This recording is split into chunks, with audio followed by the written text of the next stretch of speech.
The Ember Night Pop Quiz. 2 armies. One army had over 37,000 soldiers. The other, a whopping 100,000. Someone tell me which of the two walked away victorious. As the group in front of her stares back in ignorance, she shows her disappointment and states, "You all's lack of knowledge is a representation of me as your teacher. Someone better answer." Our main character Najin, standing in the back, raises his hand and answers, "The army of 37,000 were the victors." The teacher, who goes by Fadian, not looking for a guess, asks Najin to explain his answer. Our main character replies, "The smaller army, knowing it's short-manned, would develop better strategic ops and use their soldiers' strengths better than an army of 100,000 fools." It goes silent as everyone is waiting to hear the Fadian's response. In a sarcastic manner, the Fadian blurts out, "And the winner of the pop quiz is Najin. Remember, brains over brawn will always lead you to the promised land. The ones who encapsulate this practice are the ones who can become a knight. Beyond that, a knight lives through honor, knows that for the greater good, they might have to sacrifice their own life, and to sacrifice their life in the line of duty is an honor. In today's world, they are our heroes." With the Fadian showing further disappointment that Najin was the only one able to answer her question, she flips her frown upside down and points out to her students that their big exam is tomorrow. She states, "I went easy on you fools in training, and you all couldn't even keep up. If you think this bullshit is gonna fly tomorrow, you're gonna get your teeth kicked in. Believe me when I say this, tomorrow will be considerably tougher. With that being said, repeat the drill 100 times before you're excused. Najin, considering you got the answer correct, you're free to leave.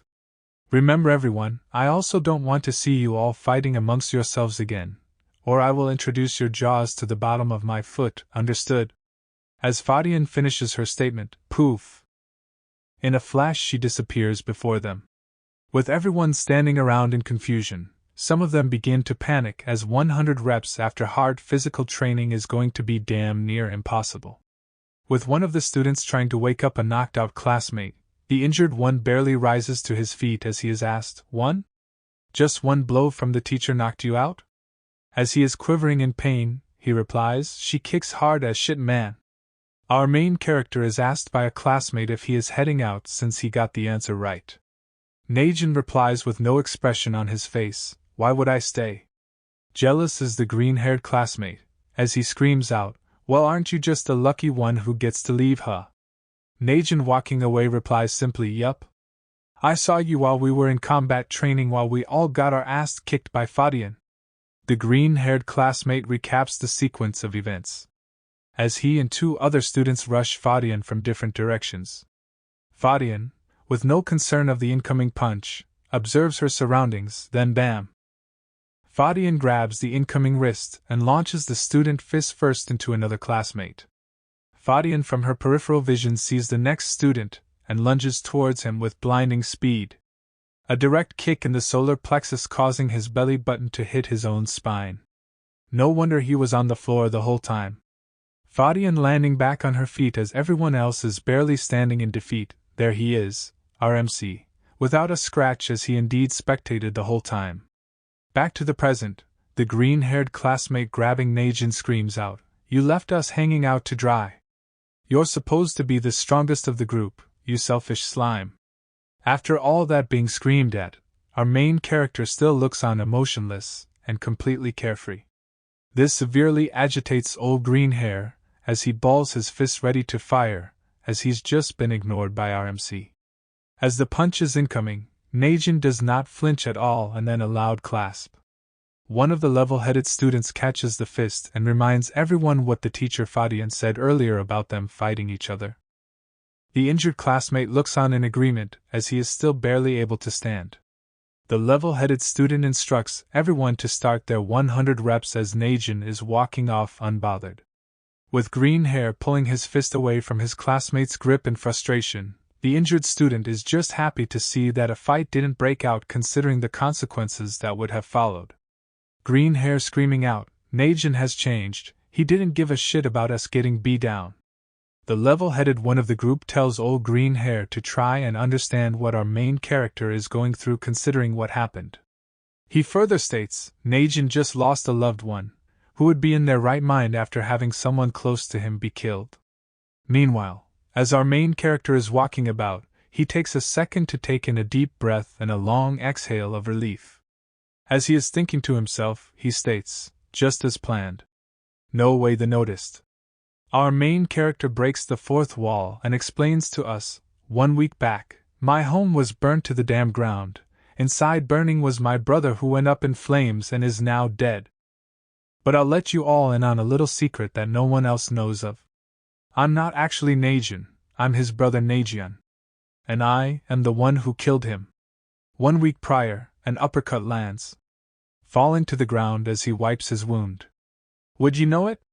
It's Najin's classmates standing above Najian as they offer a couple more blows and flattening him out on the ground. As they stare down upon Najian, one of the classmates hawks up a massive loogie and spits right onto his head. They begin to walk off as they all refer to him as freaking trash.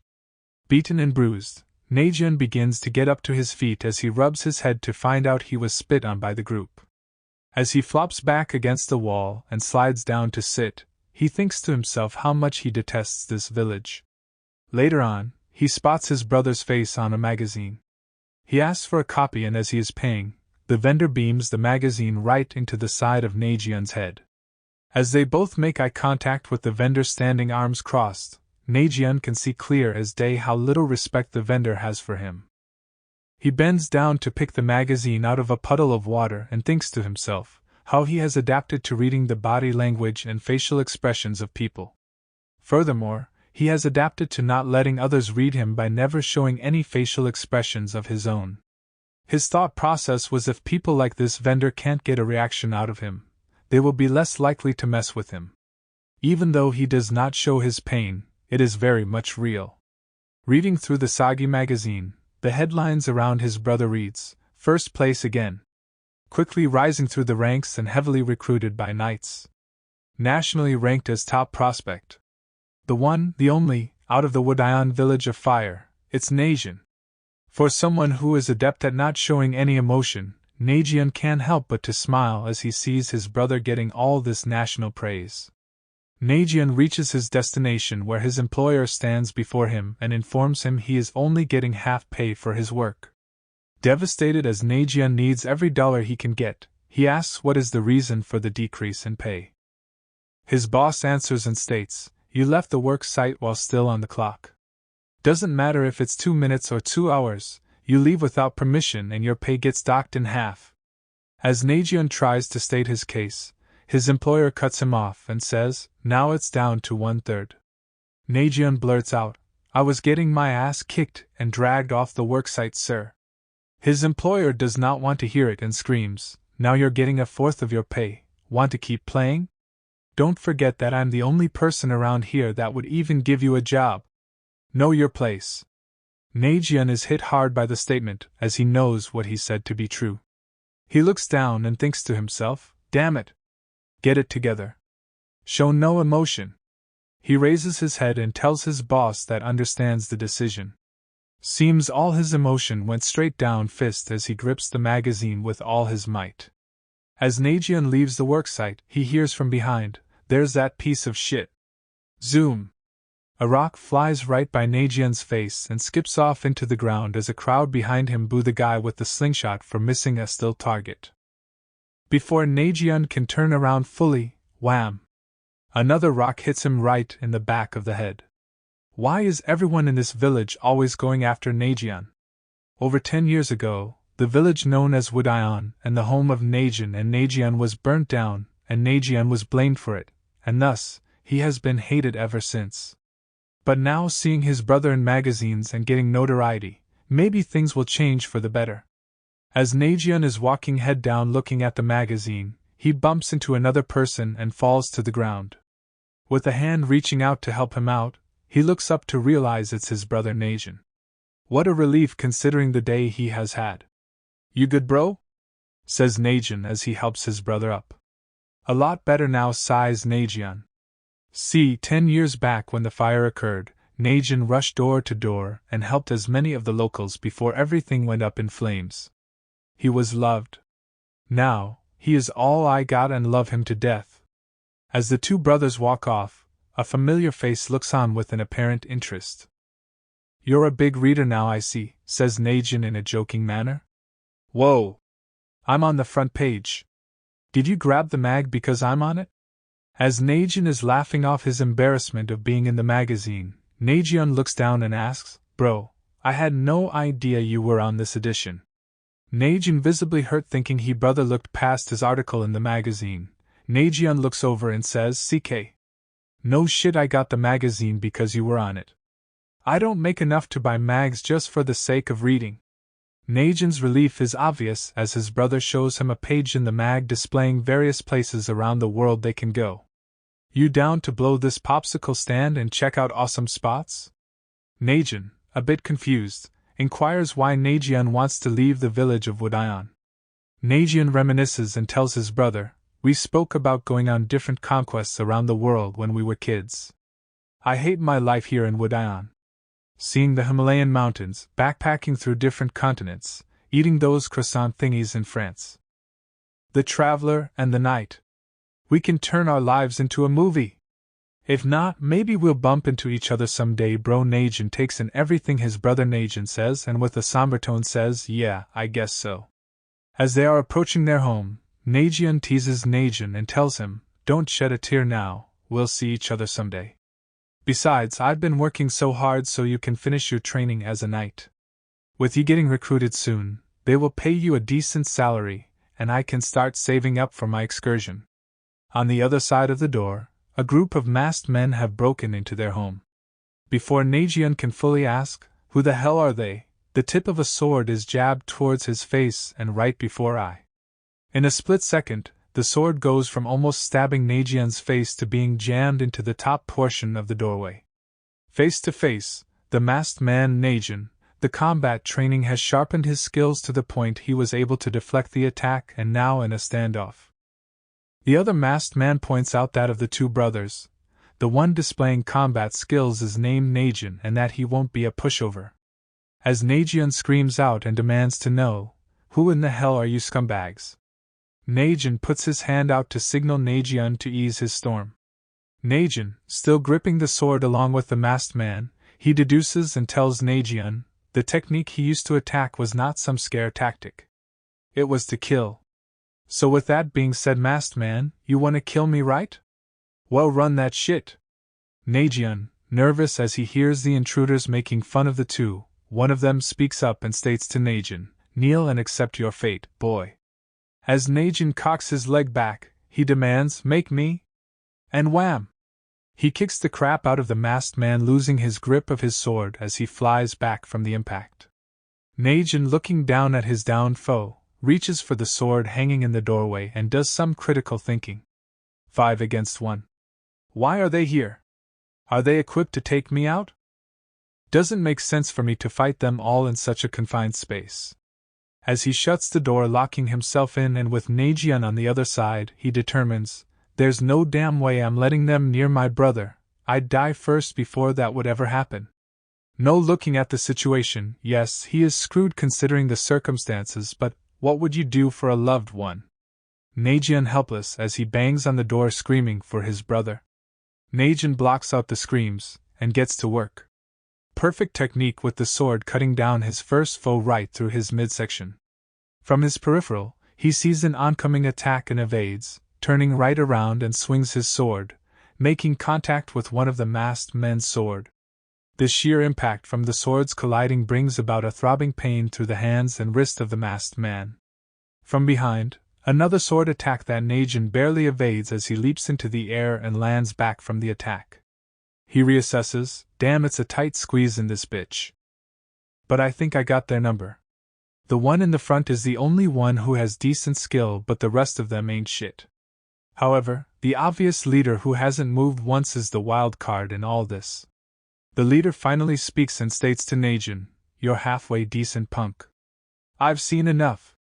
He begins to draw his sword as the leader and Najin face off. Najion's voice can be heard through the door as he screams his brother's name. The leader of the masked men notices Najin averting his eyes for a quick second. As Najion stands on the other side of the door, he sees a blade scrape across, then bam. The door comes down crashing and Najian, seeing his brother standing tall yet still, it's clear he is obviously wounded. The leader, putting his sword away after taking his shot on the distracted Najian, commends him on being able to block his attack.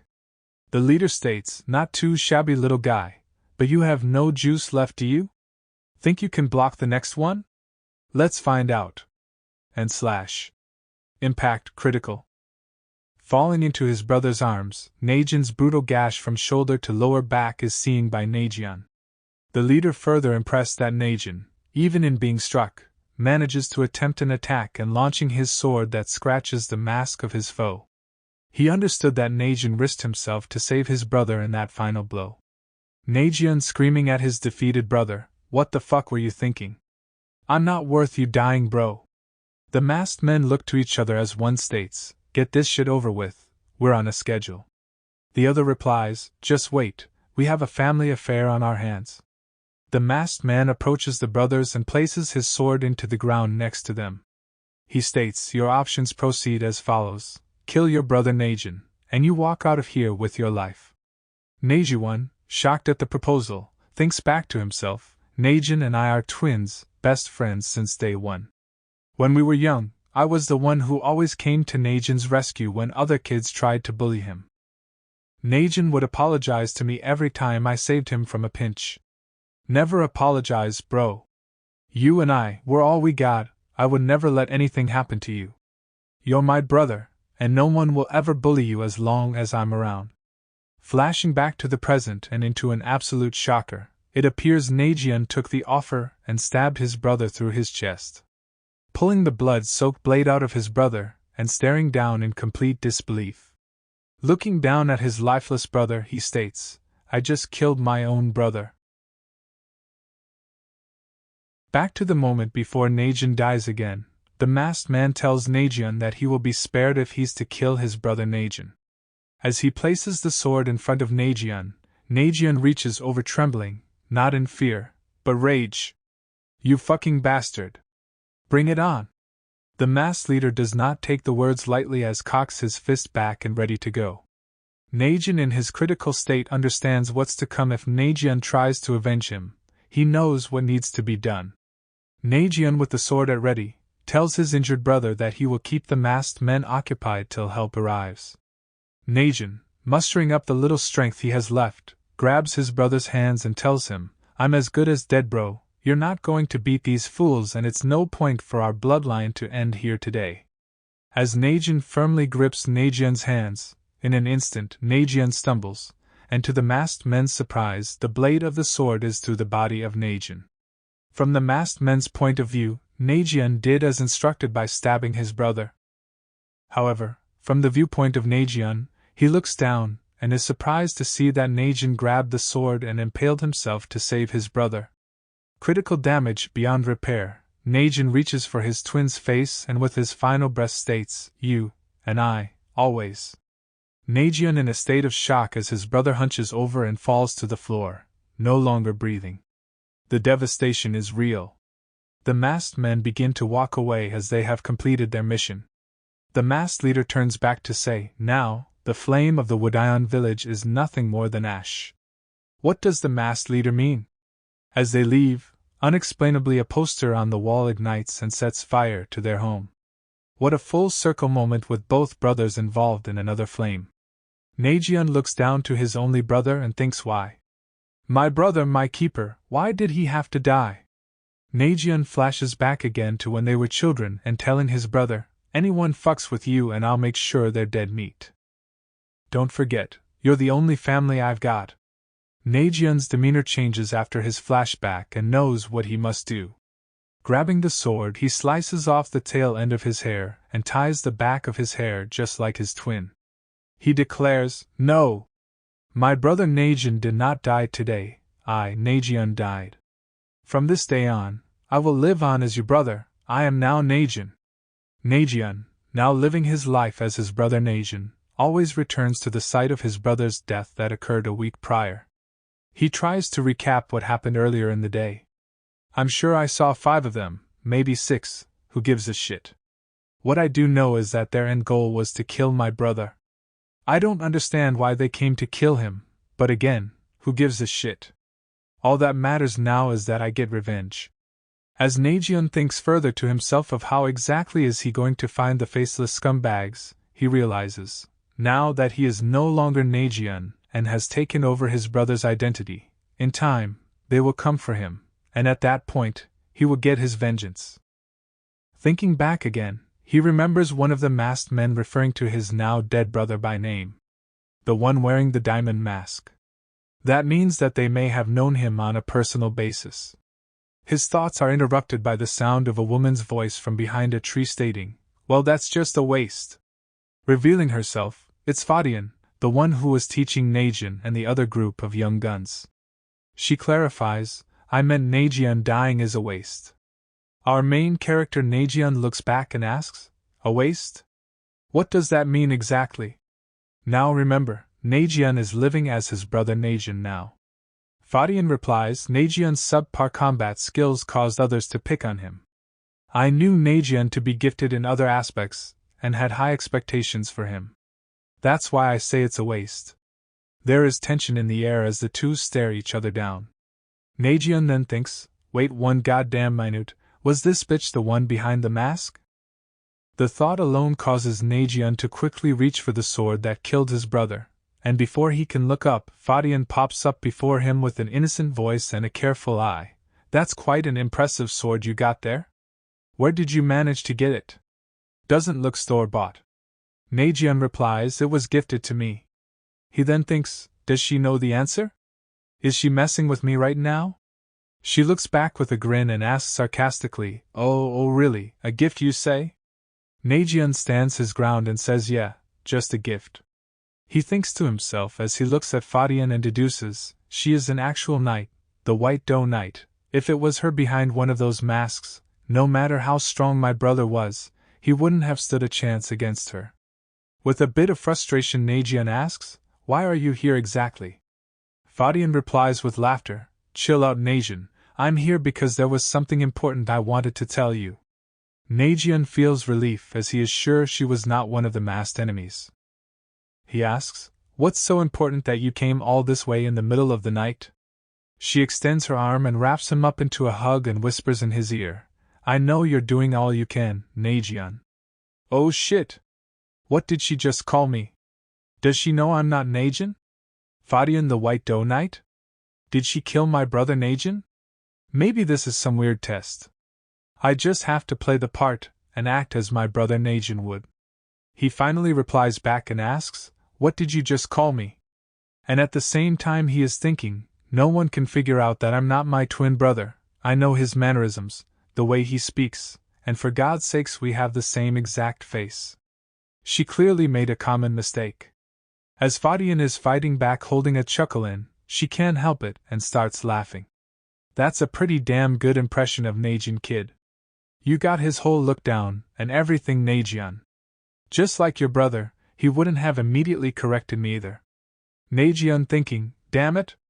She can see right through me and is beyond confident that I'm not Najeon. How the hell do I get out of this? Fadian gets close to Najeon and tells him to calm down. Didn't I tell you that I came here only to tell you something? As Najeon is about to speak, she places her finger gently on his lips and states, "You can look like Najeon, but I can see the differences in everything else you do." From a soft finger over the lip to a firm grasp of Najeon's whole mouth, she states her important message. Know this, you are not meant to be Najeon. Take these words as advice, Najeon. As she gently releases her grip from his mouth, she springs back and yells out in a cheery fashion, "See you tomorrow." Then poof! She vanishes into thin air and leaves Najeon completely speechless. He thinks to himself, what the hell? It's not even been a week and I already got identified as a phony Najeon? Oddly enough, it doesn't look like she is going to be spreading this news around considering the way she was acting. But why did she tell me that I'm not meant to be Najeon? Is she trustworthy? She's powerful but didn't seem malicious, and yet she is still my top suspect. Whether it's her or anyone else, my sending them to hell is the only purpose I have in avenging my brother. Present day, One day after Nagian answered Fadian's pop quiz question, which earned him a pass on the 100-rep drill from the day before. Fadian in a cheery mood, asking her disciples if they are ready for their big test. As everyone stares at Fadian nervously, she screams out, "When I ask a question, you suckers answer." All of them in unison reply, "Yes, ma'am." Fadian points out, for those who pass today, will be elevated from knight in training to apprentice. Once an apprentice, you are no longer a civilian. Last thing, everyone, without getting into specifics of your exam, there is a possibility you will die today.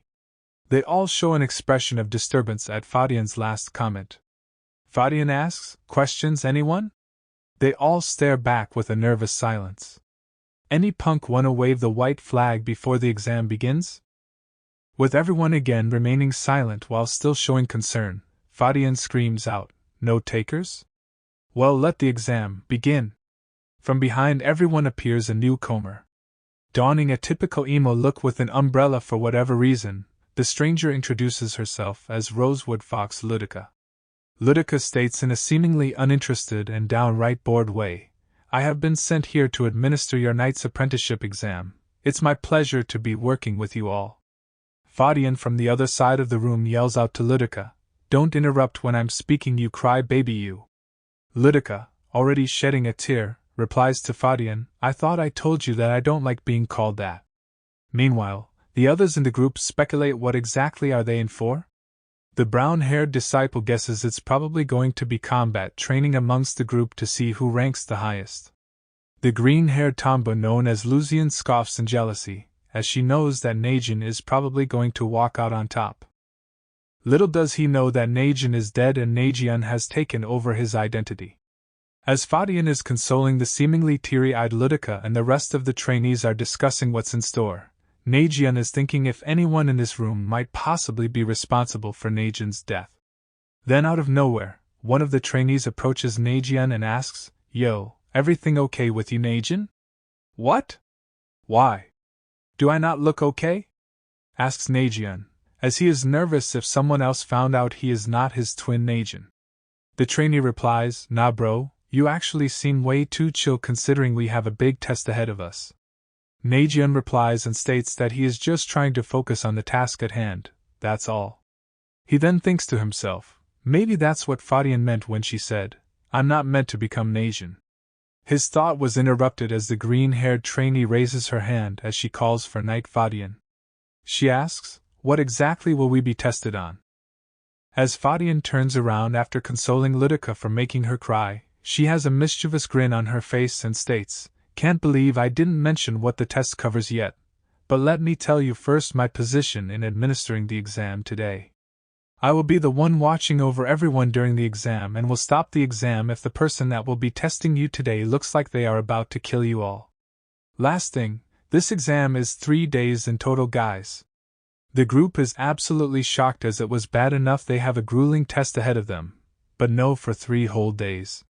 With Ludica walking in the middle of the group, she slams her umbrella into the ground as instructor Fadian informs the group, "Your test is to defeat an actual knight."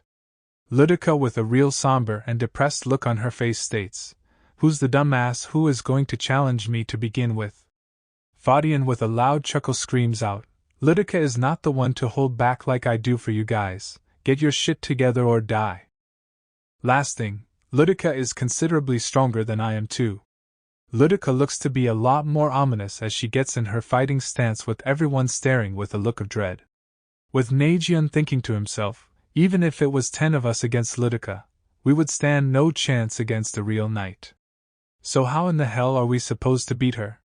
I don't have a choice, I can't fail this exam. Nagian understands the importance of passing this exam. His brother Nagian was considered to be the best prospect in training in decades, a real talent. Nagian passing this exam will spread and eventually those masked men will get word of it and think Nagian is still alive. That's how they will come to him, that's how Nagian will get his vengeance. Nagian knows there's gotta be a loophole he can exploit to take this bitch down. 30 seconds pass by. 3 out of the 5 trainees have already taken serious damage at the hands of Ludica as she is hoisting one of them in the air with one hand. As Ludica drops the kid, she looks to Nagian and states, aren't you top dog in your class? Come get a taste phenom. As Nagion maintains a look of indifference deep down, he is nervous as can be.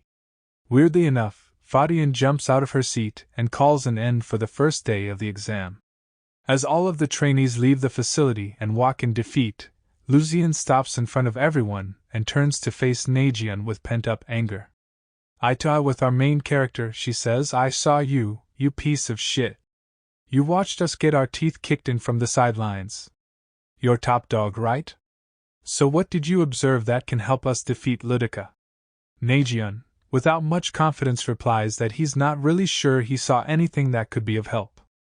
With Lucian losing hope in passing the exam, our main character states, Yo, best shot we got is to catch Ludica off guard. Let's get her while she is asleep or at the market or something. Fadian said the exam is 3 whole days. Just because we were dismissed for the day doesn't mean we can still go and complete our mission of defeating Ludica. They all look to Nagion as the blonde trainee known as Tyre asks our main character if he is joking. Tyre further states, we are here to become knights. Doing something so snake-like as to attack someone in their sleep is not what it's about. Trust me, I won't let you even try it. Lucian looks to Tyre and says, damn right. We're taking this bitch down the right way, the knight's way. Our main character can only think to himself and say, damn it.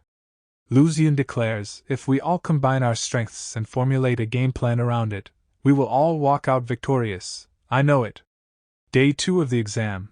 Lucian already looks like she's eaten a couple of fists as they all surround Ludica. Lucian looks to Tyre to signal the game plan. In unison they ready their stances and lunge. Tyre makes a mad dash for Ludica's umbrella, sees it 1 second, and the next, wham! Ludica throws a knee right up the middle and connects with Tyre's jaw. With Ludica's back turned for a sec, Lucian takes her shot as she lunges from behind to throw a straight cross. Ludica dodges with ease as she quickly uses the curved handle of her umbrella to wrap around Lucian's neck and crash. Lucian, in serious damage, thinks to herself, gotta keep this up for a bit longer. She flashes back to the night before as she tells the group what the game plan is. We need a coordinated attack that's non-stop to separate her from her umbrella. First opportunity we get, take it. Flashing back to the present, Lucian screams for the group to surround Ludica. As they rush in from different angles, Ludica takes a second to think, are these little brats up to something? Ha, I'll make them feel it. In a stabbing motion, Ludica aims towards Tyre with her umbrella and pops it open. For the half a second the umbrella was open and obstructing Tyre's view, she beats the dog shit out of the other student from behind her before closing up her umbrella. She returns with another attack on Tyre and hits him square in the chest. Lucian screaming out, Tyre! Do it now! Tyre sees his opportunity and grabs the umbrella with both hands as tight as possible while getting pushed back. He in turn yells out, Nagion! Attack! Ludica looks back in anticipation as this would be the first time our main character is signaled to make a move. As she yanks her umbrella from Tyre's grip, she opens the umbrella in Nagion's direction thinking he would have attacked by now. Yet, he hasn't moved an inch. All this was part of the plan as from behind her Zun, one of the other trainees, reaches for his weapon to deal the final blow. She realizes what's taking place, and for a second she is kind of proud of these young bucks putting in maximum effort to the point she even sheds a tear and thinks, too little, too late. She gives a menacing stare as her aura around her puts an immense pressure on everyone's body. For context, this is known as the murderous glance. For those with developed skills, the glance can be devastating. Zun stuck in motion thinking to himself, what the fuck? The air is too thin and can't move a muscle. She turns back to look at our main character with the same murderous glance.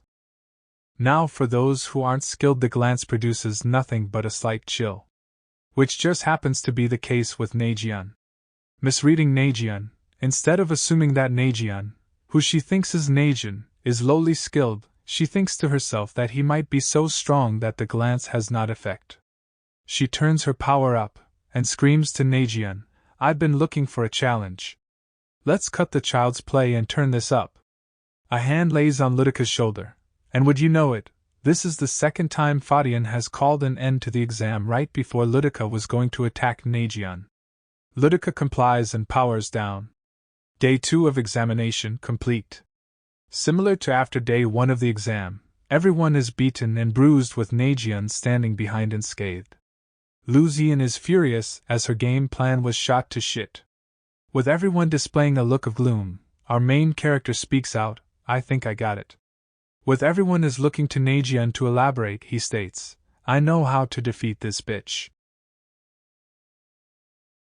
Luzian screams out, "Well, you just gonna stand there or tell us the plan, genius?" Nagion lets everyone know that he can't tell them yet.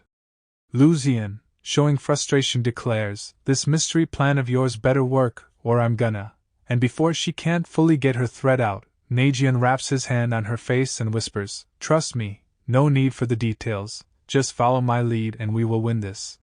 I'd bet my life on it." A familiar start to a new day. Final day of the exam, young bucks.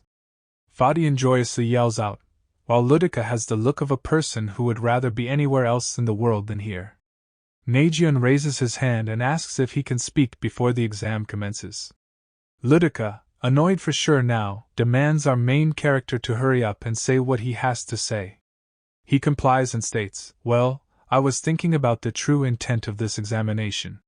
Knight Ludica asked us 2 days ago, who's the first idiot to step up and challenge me?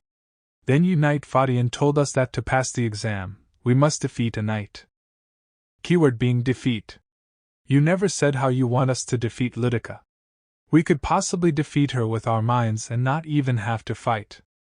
Ludica, with her head down, speaks in a somber tone and asks, "So you think you have it figured out, huh?"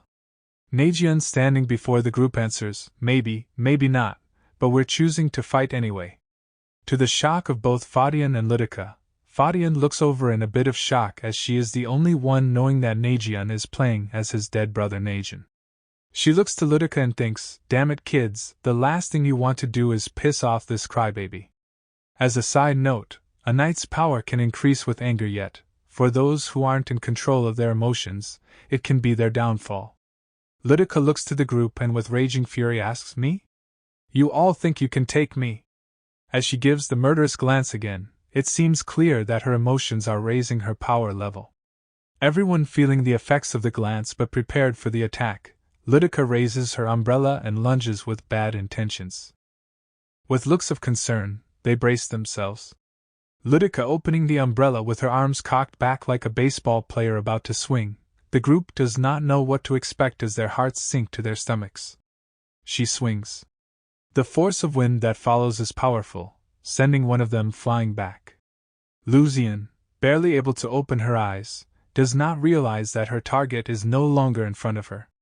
She pays the price with Ludica slapping her across the face with her umbrella.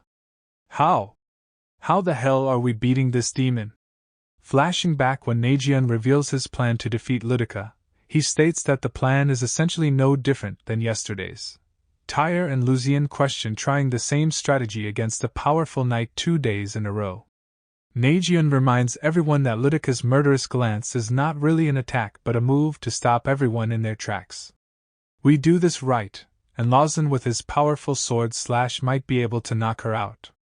Flashing back to the present, Lawson sees his shot and leaps. He sees that she isn't as aware of his incoming attack like yesterday, yet she sees. No, she glares, freezing Lawson midair. Flashing back, Tyre voices to Nagion that yes, she may not realize we're going to the same plan, but one glance, and we can't do a damn thing. That's what we need to avoid. Tyre further declares, "This is what this is all about, decisions made in 1/10 of a second. Our window of opportunity is small, but the opportunity is there." Flashing back to the present, Lawson takes a brutal shot to his chest, sending back the other way.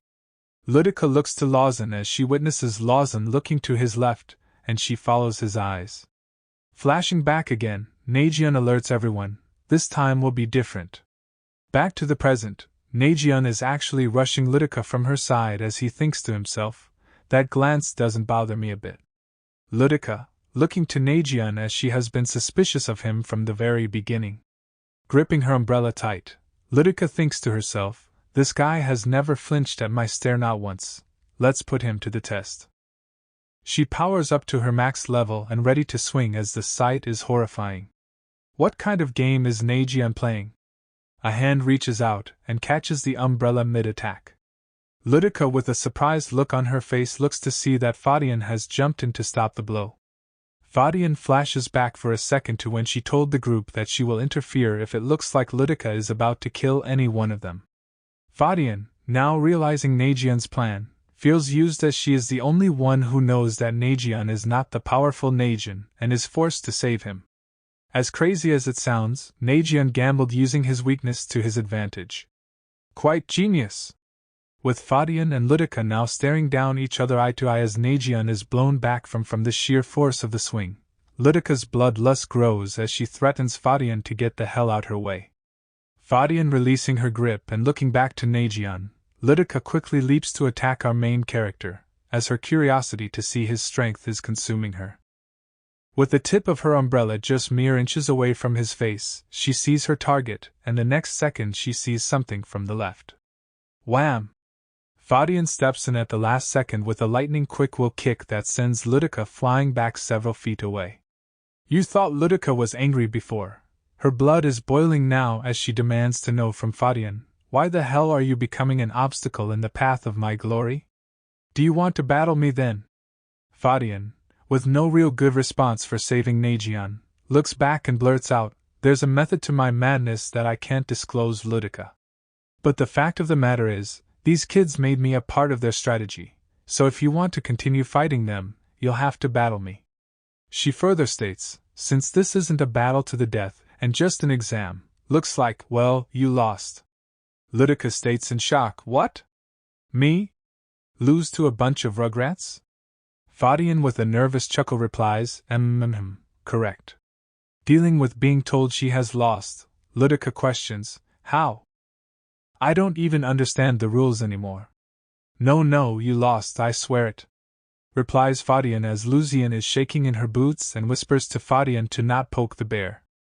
Fadian doing her best to hold in her emotions, Lucian hides behind Fadian and whispers, okay, so you're literally poking the bear. Well, there she goes, with tear ducts the size of the Red Sea, she stutters in tears like a child would, and complains, it's not my fault I lost. You kept jumping in and even hit me, boo-hoo-hoo. You're the worst, Fadian. As the group stares, they all think the same thing, how is one so powerful yet cries all the freaking time? An hour later and tears dried up, Ludica nonchalantly states, congrats on you all becoming knight apprentices. Before we dive into what is expected of you, tell me, you guys feel different now? Though she was asking everyone, her eyes never left our main character. Naejian being first to answer, he replies, actually, I don't feel a thing. Damn right you don't, replies Ludica. From trainees to apprentices, nothing has changed except for the training you're to receive. To become a knight does not mean just passing some tests, only those who are worthy can be called by such a title. Now that you are apprentices, we will be the ones to deem you all worthy or not after your training requirements are met. Walk with me, young bucks. And when I speak, you better answer.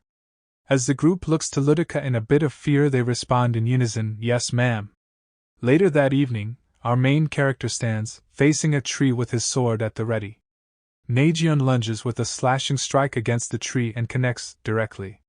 The intense vibrations from the sword reverberates through his hands in pain. Oh, there was an impact, just not a strong one as he was not able to hold on to the sword all the way through.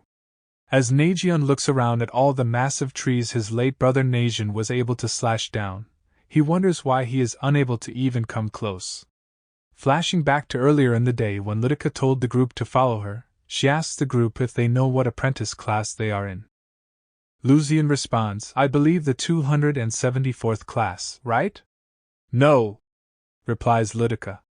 You are all in the second special class here. She further states, unless you all have been hiding under a rock, we all know that a war is brewing as we speak. We've built this new class for special knights apprentices. While yes, you will be still training, you will have duties to perform as you are all now part of the knight's platoon. Our main character thinks to himself, Is this what Fadian was talking about when she said we might die? Ludica continues on to tell the group that they are still not strong enough to perform these duties quite yet, nor do any of them have the correct weapons. You will all be tasked with having to track me down once I leave this village 1 month from today. That's 1 month for all of you to have a weapon if you want to survive. Flashing back to the present, Najian is staring at his sword that barely made its way through the tree. He thinks to himself, getting a weapon was the easy part, developing abilities in such a short time span is the issue. I won't be able to weasel my way like I did with the exam. I've relied on just looking like my brother this whole time. I'm going to train my ass off to at least be serviceable. Besides, I am my brother's twin. 2 weeks have gone by now with our main character putting in maximum effort into training and realizing as he stares into the same tree he's been striking, damn it, I'm still weak. Now 10 years back, before the big fire that destroyed our village, my brother Najian was considerably weaker than I. I protected him from anyone trying to bully him. One evening, I became seriously ill to the point we both thought my days were numbered. Najian looked down to me to say that he will make it his sole mission to protect me at all costs. After about a week, my symptoms slowly began to lighten up.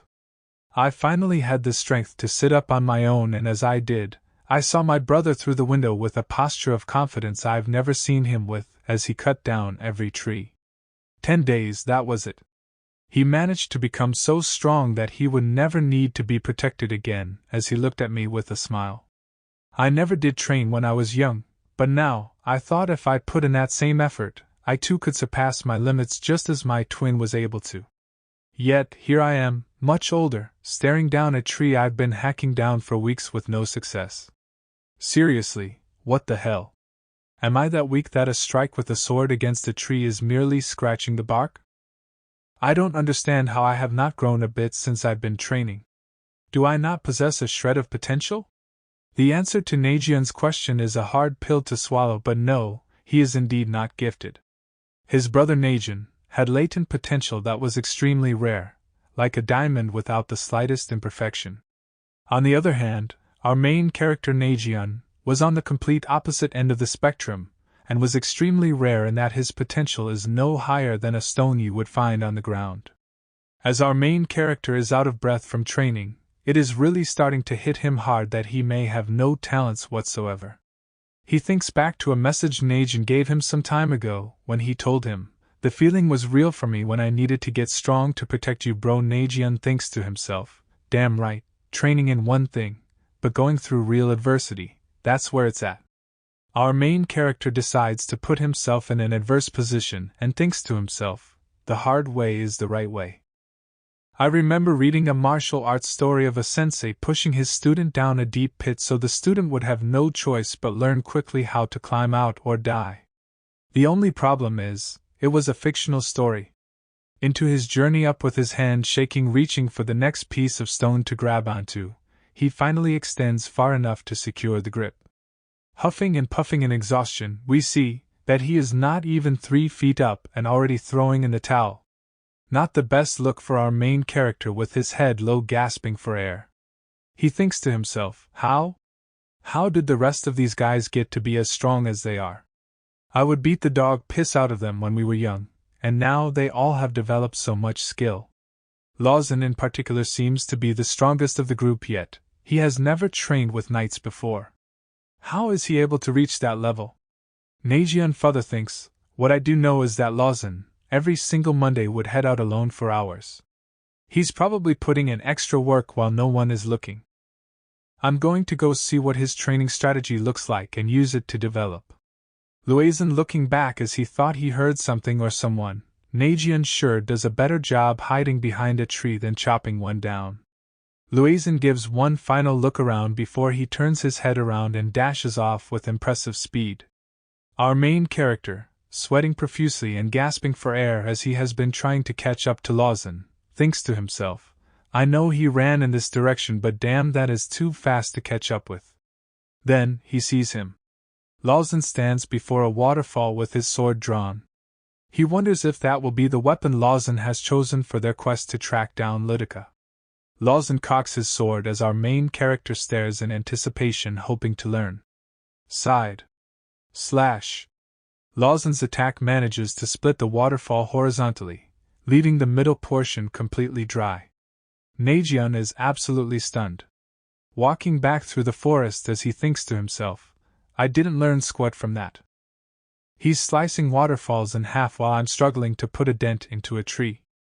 As our main character continues to think about what kind of training did Lawson go through in silence, he hears someone mention the word raccoon along with multiple voices in conversation from his left side. It's the masked men who killed Naejeon. One of them says, indeed, after the raccoon, the hippo is next. One of the masked men looks up and sees Naejeon. Naejeon thinks, oh God. Why the hell are they here? Are they tracking me down? Can't be. And why are they talking about raccoons and hippos? Should I scrap? Damn it, I don't even have my sword with me. That stare, it could be the end of me. With his head down and anxiety through the roof, he thinks, do I reveal that I'm not an agent so that they will spare me? Hell no! That would ruin my plan for vengeance. His thoughts are interrupted by the diamond-masked man screaming, Naejeon, you bastard! You were listening in on our conversation, weren't you? Before he can make a move forward, the leader orders the diamond mask to not take another step forward. Naejeon, taking into consideration everything that just happened, he realizes they are just as confused as he is. He puts two and two together, as he knows whatever they were discussing about hippos and raccoons has to be of great importance. Nervous as hell, looking at his brother's killers, he decides to appear confident with an obvious smirk on his face. Drawing even more confusion out of the masked men, he takes this opportunity and turns on the burners, running full speed away. The leader orders all of his men to not chase him. Diamond Mask pleads, boss. He might have heard what we were talking about, and he doesn't even have a weapon to defend himself. The leader demands everyone to shut up. You fools! That there was a trap. The leader of the masked bandits has been in many of battles. Though he wasn't sure of Naejeon's intentions, our main character showing up without a weapon and smiling in front of 5 enemies with a smile on his face? His intuition sensed that there was a high likelihood it was a setup. But in reality, your boy hit those killers with the okey doke as he runs, thinking to himself, I wonder if they fell for it. Great acting by our main character as he understands that he couldn't have been luckier. As he continues to sprint, he realizes something from the encounter with the masked bandits. He thinks back to Ludica advising everyone to find their weapon. He knows now, his weapon is not his fighting ability, nor is it his sword. His weapon is what he just displayed by being able to get out of that sticky situation. That's what Fadian's message to him was all about when she told Naejeon that he is not meant to be Naejeon. As he continues to run, wham! He slides back after running straight into Lawson. Lawson asks our main character, bro, are you good? How did you not see me right in front of you? And what are you doing all the way out here? Naejeon, relieved for a second that it was Lawson he ran into and another masked bandit, until he thinks, hold on one goddamn second. Is Lawson part of the masked bandits? If he is, and now with no mask on, he must be trying to get information from me if that is the case. Lawson asking our main character, hey man, seriously, are you okay? You haven't said a word yet. Naejeon knows that if Lawson is actually the diamond-masked bandit, there will one of 2 questions he will ask. How much did you hear, or are you a really Naejeon? Lawson begins to ask, Naejeon, are you? Then out of nowhere, Lu Zian pops up huffing and puffing and screams, I've been searching for you fools forever now. Knight Ludica has already left, and our quest to track her has officially begun. Both of them stare back in shock. They meet back at the training facility as Fadian laughs her ass off and asks the group, she said she would give you a month, and you just believe that? Lu Zian yells back, why wouldn't we? Those were her orders, remember? Flashing back, Ludica stated that she will be leaving the village in exactly a month, and that will be when their quest begins. Lu Zian is upset as she screams, 1 month is what we were told. And you taught us that knights have honor, so what the hell? Fadian replies, it's not a real quest or challenge if you know exactly when she departed. These curve balls are all part of the knight's training to prepare you. Lucian has no comeback as she stands in rage and confusion. Tyre advises the group that they should get a move on immediately as Lucian instructs everyone to grab only necessities and to get a move on. As they all dash off, Fadian cheerfully states, "Hope you all have selected your weapons." Lucian looks back to confirm that they indeed have, and Fadian advises that everyone sharpens their weapons, yet she looks to Nagion the whole time, and he understands exactly the weapon she is referring to when it comes to him. Fadian looks at the group as if she was sending off her 5-year-old kids for their first day of kindergarten. With everyone having their belongings and weapons ready, they know it's time to prove their worth. Back to the masked bandits, the Circle Masked Bandit asks the leader if it made sense to just let our main character run off. That would have been our chance, boss, to get rid of him once and for all. Besides, let's say there was a trap, I still would have been able to get the job done, I know it. The leader looks to his subordinate and tells him, it's over for now. Trap or no trap, he will be expecting us to follow. We'll figure something out. Back to Nagion and the rest of the newly crowned knight's apprentices, Lawson appears to have discovered something of importance. He alerts everyone that there are track marks of the knight Ludica passing in that direction. With Tyre and Lucian giving their props to Lawson for the good work, they continue on through the forest. Lucian deduces that Ludica must have been in a rush considering how much more tracks appear before them. Stay alert and move quickly, everyone, Lucian states. In a skeptical manner, Nagion replies to Lucian's command and asks, "You honestly think Knight Ludica would leave these tracks behind unknowingly?" Lucian answers, "You're joking, right?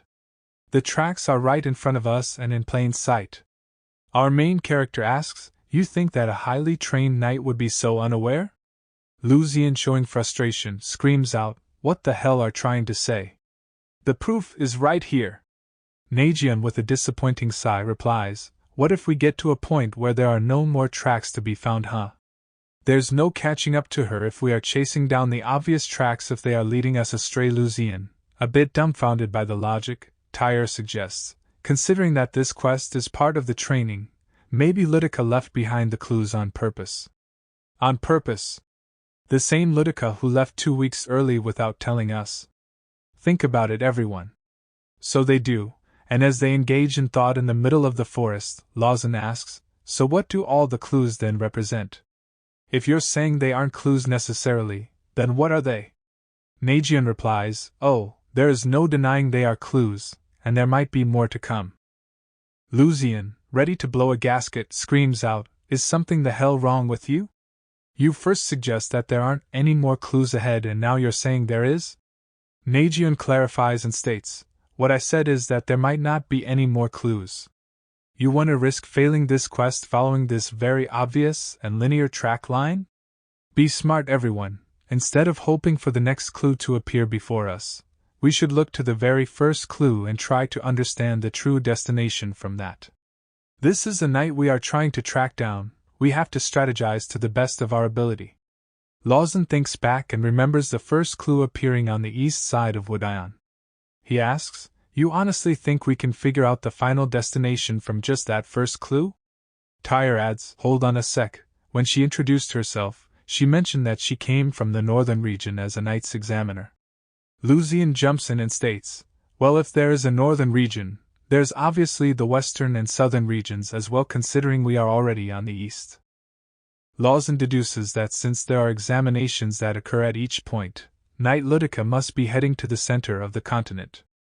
Nagion states to everyone, the center is where the capital is, and also the largest population of knights. Let's make our way there, and keep our eyes peeled for any further clues. Later into the night, the group sets up camp as they discuss the original path they were on led to no more clues. As Lucian states how tired she is from being on the move all day, Lawson takes the opportunity to give our main character credit for thinking outside the box and getting them as far as they have for the day. Lucian, a bit paranoid, asks, "You all don't think that we actually might be ahead of Knight Ludica, right?" Nagion quickly responds and states, "Not a chance. And even if we are, we can't think like that and take our foot off the gas. With that being said, we've not even gone over everybody's choice of weapon." Lucian asks, "What's the point?" Our main character replies, it's best we know as much about each other as possible. The more we know, the less we have to think when we are in high-pressure situations, you know? Lawson offers to go first. My single-handed sword goes by the name Libra. It does not possess any special abilities, but its durable build can and handle my personal abilities. Luz steps up and introduces Gemini, his double-sided axe that shoots up sparks when the blades rub against each other. Tyre presents his dagger. Though he hasn't named his weapon, the dagger is special in that, once a day, it can produce a serious amount of sunlight. Lucian introduces Lightning, her sword that was passed down to her from many generations. Though it does not possess any special abilities, it does seem to have keen sense to the user's movements. Lucian looks at our main character and asks, "Your turn, Najin, what ya got?" Najin looks to everyone and declares that there is something he needs to let them know. I haven't been the same guy like I was before, and I'm sure it's been obvious to you all. I thought it's right that I tell you. Everyone looked at our main character in anticipation to further elaborate. He states, "Well, I'm not able to battle anymore." Everyone is still in silence as they all stand by confused. He continues to say, "I noticed it during our examination. I don't have the same juice and concentration that I once had. Could be aftershock from everything I went through recently, but my senses and movements have been lagging. Even though I'm working on it, I'm going to need you all to bear with me." Our main character's message was nothing more than bait. He knows that he is not playing as his brother Najin now, but rather playing as Najin who just lost a brother. He continues his Oscar-nominated performance by painfully stating, I just... And as everyone is falling for the act, Lawson reaches over to Najian and consoles him. "Hey bro, you just lost your brother, man. It's understandable that you're having a hard time adjusting to life without him. This act kills two birds with one stone. First, knowing that he could use the sympathy card for not being to physically duplicate Najin's strength. Second, the only person who would know that Najin died would be skeptical." Deep into the night, Lawson alerts our main character that he is up for watch duty. "If anything pops up, Najin, wake me up immediately and don't try anything on your own," states Lawson. An hour passes. Najin gets up from his post and begins to walk into the forest. Only a few steps in, from behind him he hears, "Hey man, you're on watch duty." Our main character thinks quickly and states, "Just checking to see if there's a water source nearby. I'll be back in a sec." Water source, huh? The real question is, you're Najin, are you? Najian. Najian thinks to himself, score, the bait has been taken. To recap, Najian giving everyone his heartfelt truth about not being able to fight was very much a believable performance.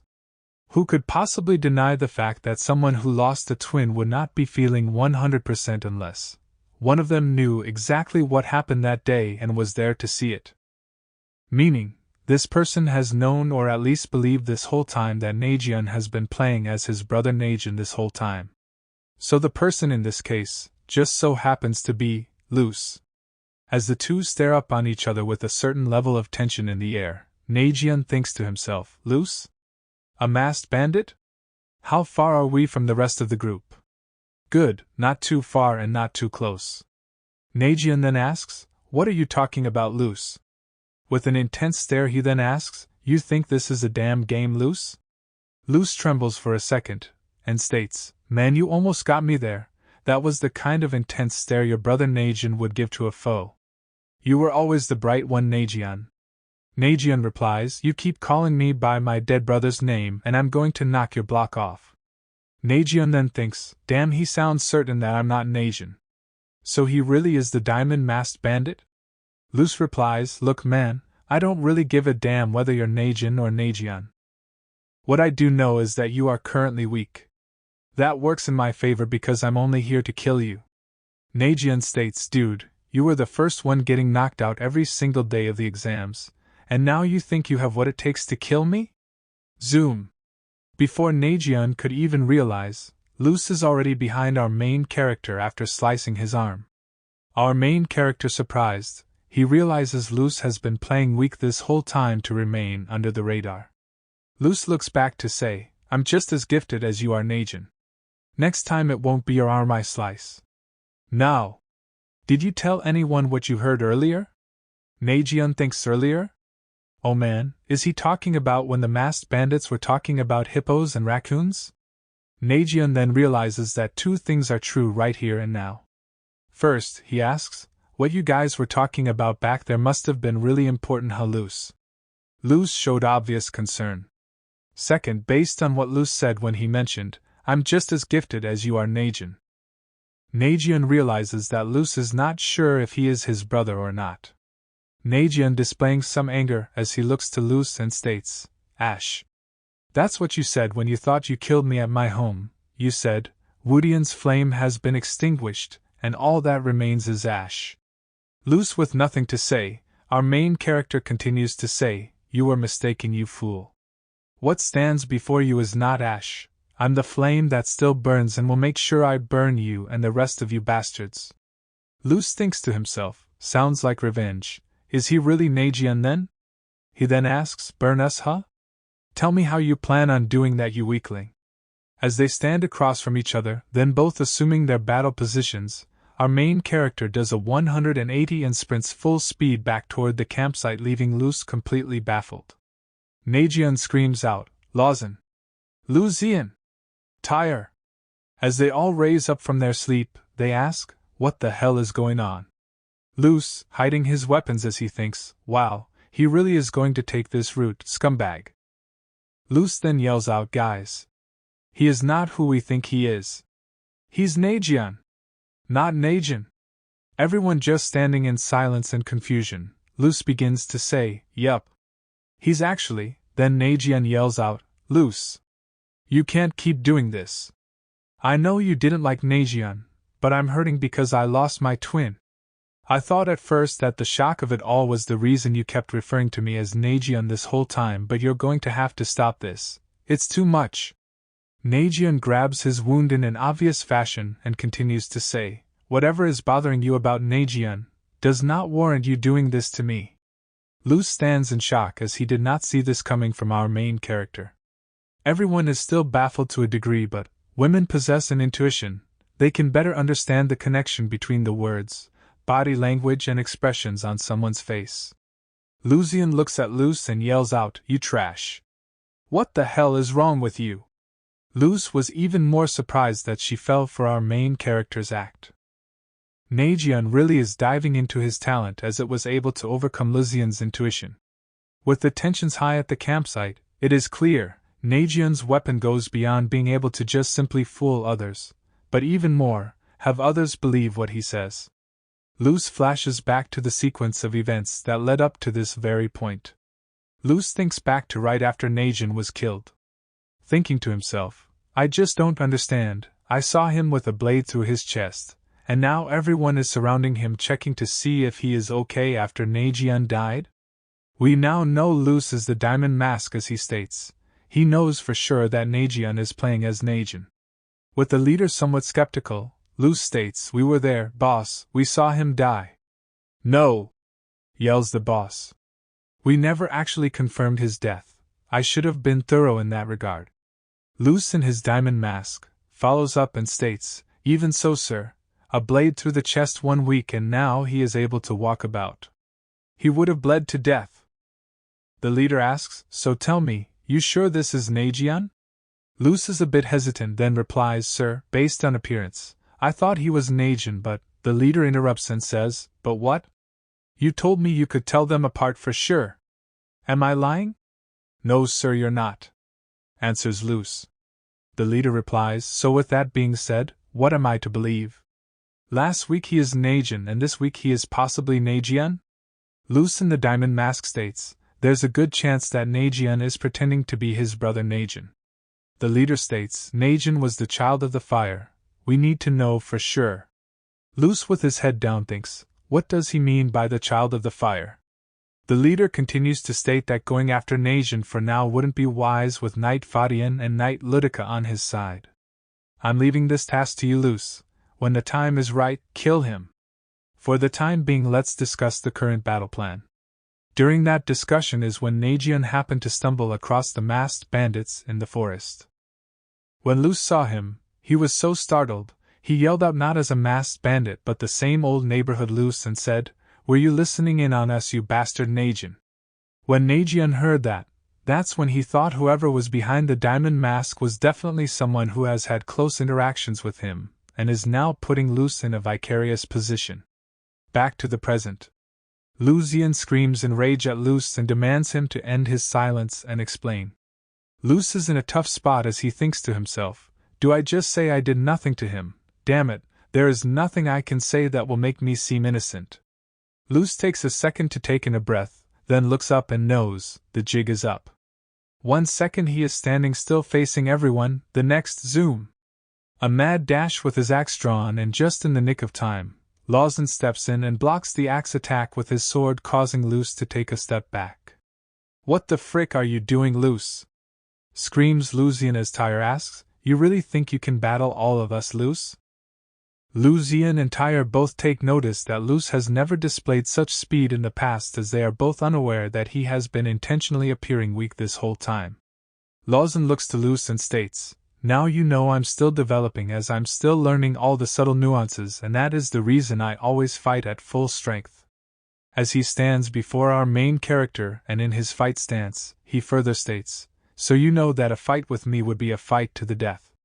Luce calmly puts away his battle axes and replies, understood. He pulls out Tyre's dagger and raises it to everyone's surprise as Tyre screams out, how? When? Luce activates the dagger's ability of concentrated sunlight as yells, peace out suckers. A massive flash emanates the entire forest. Everyone completely blinded by the light, and as the light began to fade, all that was left where Luce was standing was the dagger. Tyre lifts the dagger and knows that Luce used the light to not only get away, but to hide the direction in which he fled. The group voted if they should continue their journey without Luce, and 3 of the 4 agreed to move on to the quest at hand. Nagian can feel the tension within the group as everyone is pretty silent. The silence is the only part of this whole debacle Nagian actually is okay with. Lucian breaks the silence and asks, you okay, Nagian? Nagian replies, yeah, it's just, well. Lucian with a bit of a stutter replies, yeah, I feel you, just keep your head up, you know. And she walks ahead. Nagian thinks to himself, Lucian crew, consisting of Luce and Tyre, used to bully him for years. He noticed, however, that they weren't a tight group as they only hung with each other during class hours. That scumbag Luce used to beat the dog piss out of me simply out of boredom. That's why everyone wasn't surprised at him attacking me in the forest when he stated I was Nagian. Tyre, on the other hand, would just watch me get beat up but never jumped in and attacked me. Lucian, however, had a genuine hate for me. I know she wasn't a rotten person, but man, she made life hell for me. It kind of makes sense that she used me as her personal punching bag. The major fire that occurred 10 years back injured plenty and many homes were lost. But there was only one person that died. It just so happened that it was her father. As Nagian looks upon Lucian, he always felt a level of guilt as he was blamed for the fire occurring. He knows that he was not responsible for her father's death but felt guilty that he was not able to save her father. Meanwhile, on the east side of the continent, a low tide is coming to shore that is followed by a boat. As a person makes their way from the boat to the sand, we see a rather ominous-looking character in all black with a sword at hand and the face of a skull. He says to himself, what a horrible smell here. His presence can't be any good. Meanwhile, the group finds themselves in the mountainous region of the continent. As they converge, Nagian suggests that they inspect the area for any clues. Alright guys, let's take exactly 1 hour to search as much of the area as possible. Be loud with your alerts if something arises. Lucian follows up and offers a wager. First one to find a clue gets to skip out on watch duty tonight. On your marks. Get set. And in the blink of an eye they all jet off in different directions, leaving Nagian in their dust. Nagian, unable to move at such speeds, he picks a direction and makes his way at a pedestrian pace.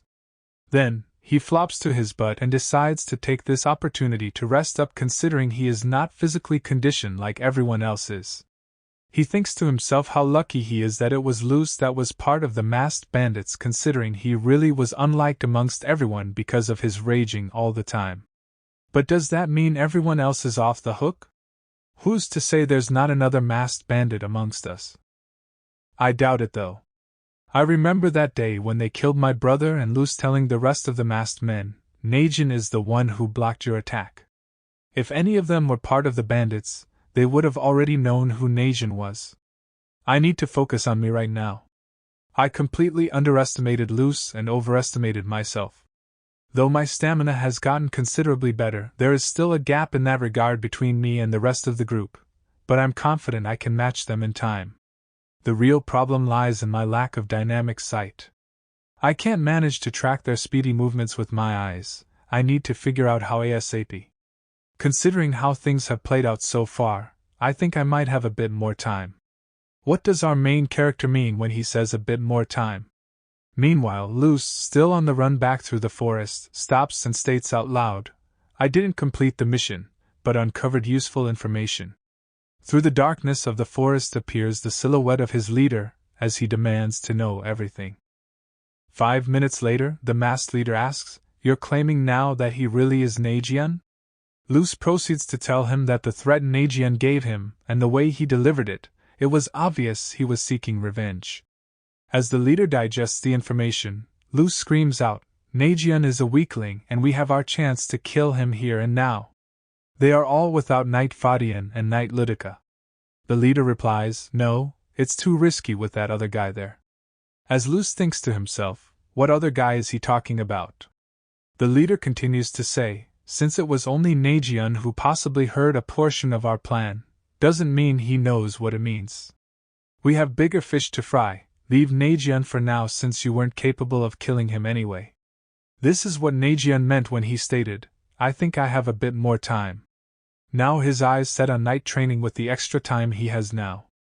As he rises to his feet in a sluggish manner, he knows that he will at least have the protection from the knights while he works on developing his strength. Lu Zian comes blazing back in celebration that she was first back until she noticed our main character already there. How the hell did you get back here so quickly?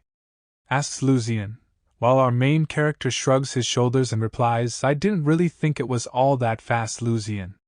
As everyone gathers back, Najian states, Let's run down what everyone has found. As Lawson is beginning to say that he hasn't uncovered anything, Lu Zian interrupts and yells out, Hold on just 1 second. Our main character replies, You can speak once we hear everyone's reports of their findings. Who the hell put you in charge of this group? Screams Lu Zian. Lawson jumps in and tells Lu Zian, Whether you like it or not, Najian is the strongest in the group. He's also proven to be the smartest of us so far, considering it was his game plan that got us to pass our exams.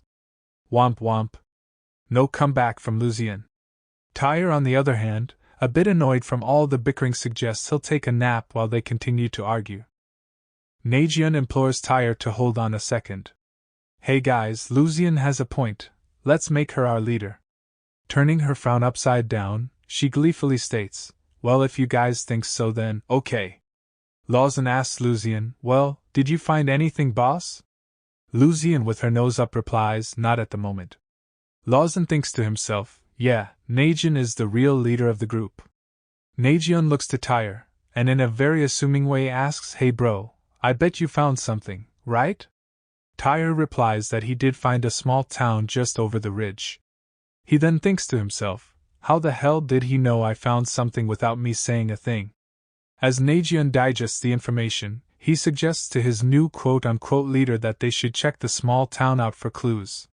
As Lu Zian follows up and orders, To the small town we go. Lawson thinks, Yup, it's still Najian leading this group. As they march on, this small town appears to be deserted. As Lu Zian wonders why the town is in the condition it is in, Tyre is more curious about how long has the town remained in this condition. Our main character suggests that the group split up into pairs to look around for any clues. Lu Zian follows up and orders, Take a look around the town. She is starting to sound like a parrot as she is just copying the orders from our main character, the real leader of the group. As they split up and begin their search, It appears to be that there must have been a battle that took place, considering arrows and axes just seem to be all over the place. Lucian is quite disturbed at the sight as she wonders what the town looked like before. Before she can continue speaking, she hears a sound from her six, quickly doing a 180 and drawing out her sword. What they both witness is an injured girl as she faintly calls for help. As she approaches and stumbles forward, she falls into Lucian's arms as she is fading in and out of consciousness. Nagion deduces that the destruction of this small town must have just occurred. Lucian asks the girl, "Who? Tell me who or what did this?"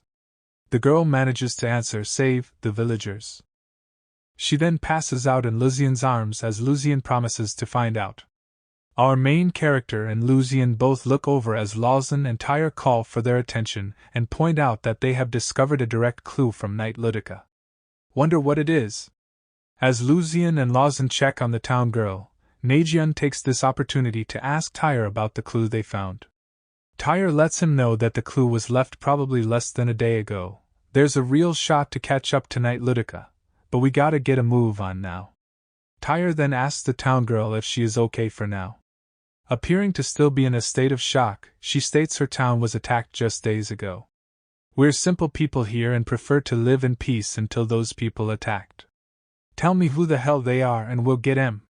Screams out an emotional Lucian.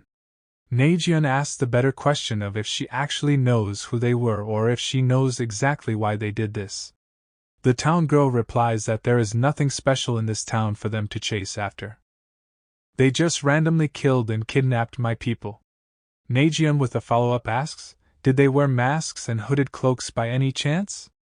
She states that their faces were covered, but just not with a mask. She also mentions them using unusual weapons that she hasn't seen before. Tyre asks if the town girl by any chance sees a woman with blue hair, teary eyes and an umbrella walk through the town. Not that I saw, but you guys are knights' apprentices. Help the people of this town who were kidnapped. Please! The four look back as this request couldn't have come at a worse time. Tyre suggests that they help the townspeople. Lucian is stunned as she points out that Tyre just mentioned the clue they found could be the fast track to find Knight Ludica. Tyre stands before everyone and declares, our ultimate goal is to become knights. A real knight would not turn their back to a person in need. Lawson agrees with Tyre, but points out that they are still just apprentices. The people who did this must be powerful and skilled to cause this level of damage. We may not be strong enough. Lucian then states, Lawson is right. Let's try to complete our mission in finding Knight Ludica, and at that point, she'll help us with saving the people of this town. Cat got your tongue? What's your opinion? Asks Lucian as they all await. Nagion takes his time to fully analyze the possible scenarios and asks, what if we don't find Knight Ludica quick enough? Lawson quickly responds, we're so close to finding her considering we have a hot lead with the clue we found. Nagion replies with another question and asks, what if the savages who did this are actually stronger than a knight? He then thinks, if Knight Ludica just passed through here, that would mean she left without offering any assistance. Or maybe the criminals are indeed stronger. Tyre answers the original question and states, don't give a damn. Strong or not, we have a duty to protect those in need. That's the way of the knight. I'd rather die in honor than to chase after Knight Ludica while leaving the innocent behind to perish. Lawson states, the best move to make is to find Ludica and she can help us solve this debacle. I've made my choice. Lucian, with concern and a stutter, also agrees to go find Knight Ludica. Tyre looks at our main character and asks, well, what's your choice? Nagion thinks to himself, what would my brother Nagion do? He decides to go with Tyre and help the townspeople. The town girl informs everyone that the ones responsible are hiding in a cave up in the mountains. Tyre approaches the entrance of the cave and looks back to ask our main character if he is ready for this. Nagion replies, let's do this. Tyre accepts the answer, and they both proceed to make their way into the entrance of the dark cave. Meanwhile, it looks like the two have a spectator in the town girl as she stands on high ground up in a tree. She says to herself, well, that's just unfortunate, only two of them fell for the act. As the two make their way through the cave, They marvel at the sheer size of the cave. Tyre notices that it is oddly quiet for a place that is supposed to be housing these suspects. Tyre happens to peek around a corner and notice a mysterious person sitting at the convergence point within the cave and looks back to alert our main character to be quiet. Before Tyre turns his head all the way around, the mysterious mummy-like person appears right between Nagian and Tyre. Tyre strikes fast, just not fast enough with the mummy reappearing from his backside, then zoom, reappearing in front of them. The mummy asks, "Answer me. Were you invited, or crashing the party?" Nagian thinks to himself, "Okay, now I know the masked bandits aren't a part of this." Tyre showing concern staring upon the mummy, he states, "Nagian, this sucker is at least on the same level with Knight. This doesn't look good for us. You're going to have to use that brain of yours and come up with a game plan, and fast." Our main character suggests that they try to stall on fighting the mummy till Lawson and Lucian find the Knight. The mummy overhears the conversation and asks, "Did I hear correctly? Is the Knight for which you seek go by the name of Ludica?" Both Nagian and Tyre stare in disbelief as the mummy raises Ludica's umbrella. Nagian thinks, "Damn it! Tyre called it. This is really bad for us."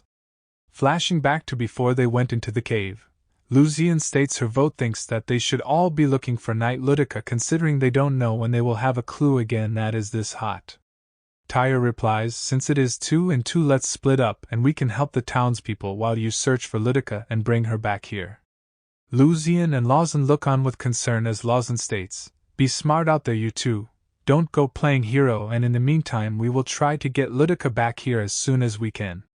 Tyre tells them to relax and they can handle themselves if any danger arises. Back to the present, and well, it does not look like our two apprentices might be able to handle themselves with the danger presented before them. Meanwhile, on their quest to find Ludica, Lucian is showing real concern on her face, and Lawson is forced to ask if everything is okay. She expresses that she is worried about both Tyre and Nagian heading into a secluded cave with the chance of imminent danger. She's right to think so, with the two facing off against a formidable foe. Before another step is taken, our main character asks, "Did you do it? Were you the trash that raided the town?" The mummy replies, "Damn right. Now do something about it." Nagian yells out, "Tell us where the hostages are." Nagian then thinks, "Stalling is the name of the game for survival here, at least till I figure out a plan." I'm much too weak, and Tyre has agility and movements, but his attacks are not so devastating. His dagger is only good for one burst of blinding sunlight a day. As the mummy clenches tight onto the umbrella, our main character yells out to warn Tyre that there is an incoming attack and for him to dodge it. Fairly easily, Tyre smacks the incoming umbrella straight up into the cave's ceiling. It was a distraction as the mummy closes the distance and smacks Tyre with the flat side of its massive sword, sending him flying backwards and smashing into the cave wall. The mummy stomps hard and pivots in Tyre's direction, then zoom. Nearing Tyre, Nagian knows he has a choice to make, as Tyre being killed will also be his doom as well. He's made his choice and stands in front of Tyre right before impact. It goes black for a second, slowly opening his eyes and seeing Tyre stand before him. Tyre screams out, "Nagian! You gotta get up, man!" As Nagian thinks to himself, "Damn, I survived an attack from someone that powerful, huh? That's what probably knocked me out." Then Nagian sees Tyre with his dagger out and panics as he asks, "Ah man, Tyre, did you use the sunlight from your weapon just now?" Tyre replies that he had no choice since our main character was out cold for a bit. Absolutely stunned, Nagian knows that the defeat is near. The mummy states, "Damn, it's about time I can see again with the flash trick of yours. Now then, time for you two to meet your maker." The mummy smacks Tyre's dagger out of his hand and resets for the next swing as Tyre and Nagian see their deaths on the horizon. Next thing they hear, side slash, a direct shot sending the mummy flying backwards. As Tyre and Nagian just saw their lives flash before their eyes, Tyre's dagger still spinning in the air and lands in the hands of Lucian. Lawson with his side slash saved them from imminent doom as they both decided to forego the quest and join our main character and Tyre. Thinking back to the town girl pleading for them to help the innocent, Lucian knew this was the right thing to do. The two feeling relief, they focus back on the task at hand with the mummy getting back to its feet. Nagian angry, he declares, "Let's put this scumbag away for good." With the mummy realizing that two more have joined into the battle, the mummy offers an ominous stare as it shifts its foot just a centimeter. Nagian's acuity is high as he was able to read the action before the movement, and orders Lucian to block the attack. Clang! The vibration traveling through her sword was enough for her hand to go numb. Nagian screams, "Don't look past the prick, it's just as powerful as a knight." Lucian turns back in shock to say, "Are you freaking kidding me?" Our main character has come to a realization. Though he is unable to see lightning quick movements with his naked eye, he had the keen ability to read not only facial expressions but pre-movements as well. Both times when the mummy gripped the umbrella and made the slight shift in weight on its back foot, Nagian was able to read it. Nagian looks to Tyre and asks, "How are you holding up?" Tyre with his chest out states, he feels like $1,000,000 and ready to fight. Nagian frustrated yells out, "Cut the crap, Tyre. I need to know if you can go full strength or not." Tyre surprised at the reaction, he answers, "Truthfully, I can't move a muscle man and beat." Nagian calls to Lawson as he complies quickly and appears beside Nagian. As the mummy faces down the three, Nagian alerts Lawson and Lucian that Tyre is injured and they will need to take care of business. They comply to the orders. Tension in the air yet completely silent. A piece of stone begins to fall from the ceiling of the cave, and as it nears the ground and makes contact, it serves as a bell like in a boxing match, and they get it on. The mummy lunging forward at Lucian and Lawson, it swings and misses its targets as the two dodge in unison. The mummy thinks, "Are they trying to surround me?" With Nagian face to face with the mummy takes its shot towards him as it thinks taking out the leader will be the end for all. As the two swords collide, from behind our main character is Tyre, and in position. The mummy heard Nagian yell at Tyre to stay back since he was injured, and yet, there Tyre is striking the mummy's massive sword straight up into the ceiling. The mummy realized it got played for a fool and even forced into a tight spot within the cave where it can't fully swing the massive sword. The group seize their openings and go for the finish from different angles. The mummy presents a menacing grin right before it delivers a brutal three-piece combo to Tyre's midsection before pivoting in the opposite direction in a flash and towards Lucian with a savage uppercut right up the middle. Flash! Now appearing behind Lawson, and before he can fully defend himself, wham! He's already eating dirt. The mummy looks to Nagian as it thinks, 3 down, 1 to go. Now here's the thing, audience, in life, there is no one who has never told a lie. There's always a telltale sign, whether it's a slight stutter, lack of eye contact, or some subtle expression on their face that gives away the lie. However, with Nagian, those rules don't exist. Remember when he asked Luce if he was trying to piss him off by calling him Nagian? Luce at that point couldn't tell any more which twin he was looking at. Seems that Nagian's special gifts are more on the social aspects of fighting. With Nagian shedding a tear as he mumbles I'm the knight, the mummy is confused as to why he is crying and saying so. Is he imitating Ludica and her infamous murderous glance? He is.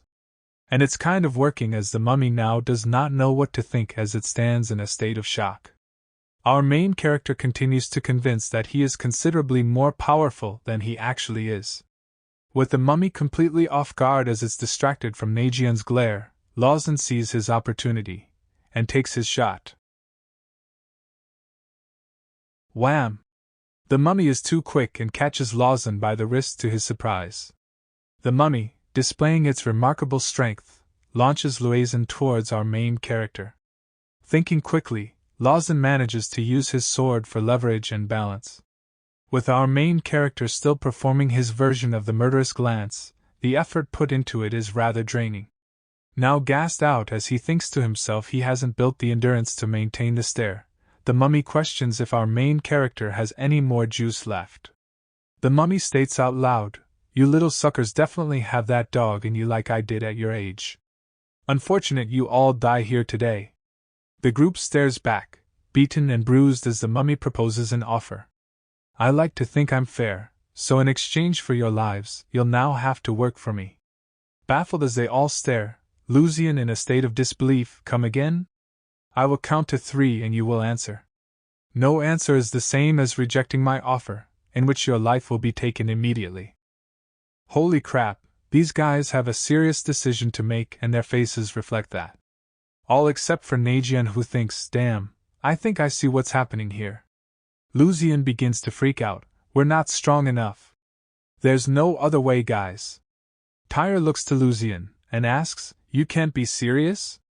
We won't win, Tyre. We fight on and we will die, and you all know it. Our main character thinks to himself, she can't actually be thinking about surrendering, can she? Lucian's nerves are trembling as the mummy stares at them and says, too. Nagian gauges the rest of the group, as Lucian grabs her own wrist to keep from trembling. Lucian in a somber tone states, we still have to fight, guys.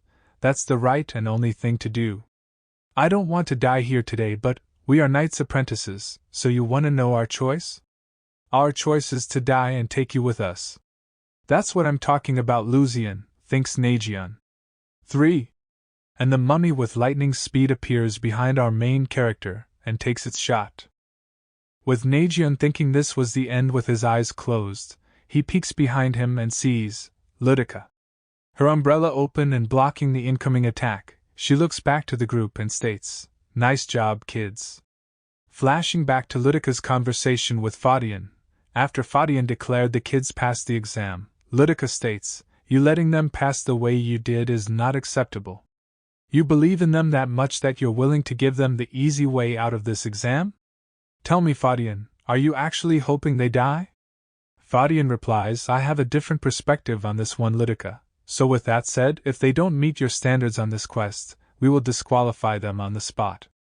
Ludica stares back intently and states, don't be foolish, Fadian, that is how I operate regardless.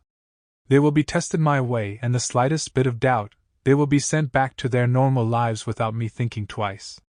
Back to the present, as Ludica congratulates the crew on their good work, Tyre asks Ludica if she is okay, then realizes something is off. Ludica goes from congratulating the crew to telling them how disappointed she is in them. Clueless to what she is talking about, she commends them on their original tactic of trying to figure out where she went from the very first clue as opposed to following the false clues she left behind to set them on the wrong course. She further states that it would have been impressive if they just actually found her, considering she was never far to begin with. While everyone else is utterly confused, Nagian is piecing everything together. Ludica further states that she had been circling around them the whole time and keeping tabs. As she is visibly frustrated in their performance as a whole, as she lets them know they fall way below her standards. However, she then states, considering you all stood before an opponent that you know you had no chance against in a life or death situation, you chose the righteous path that we knights expect of each other.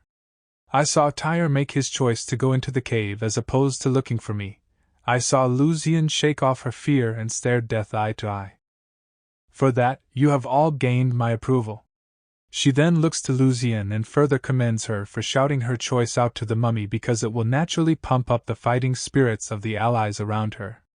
She approaches Tyre and tells him that though it is noble to follow the righteous path, doing it with too much pride will make you underestimate your foes. As for you, Nagian, I have a few questions to ask, but the most important one being, you knew all along, didn't you? Our main character lets her know that she is correct in him knowing. She follows up and asks, then why the hell wouldn't you let your teammates know? Did you want to feel like you're always one step ahead? Could it be that you are still trying to prove your rank above them? Choose your answer wisely, Nagian. You could be sent back to your normal life right here and now. With Nagian thinking carefully, did we all just forget about the mummy?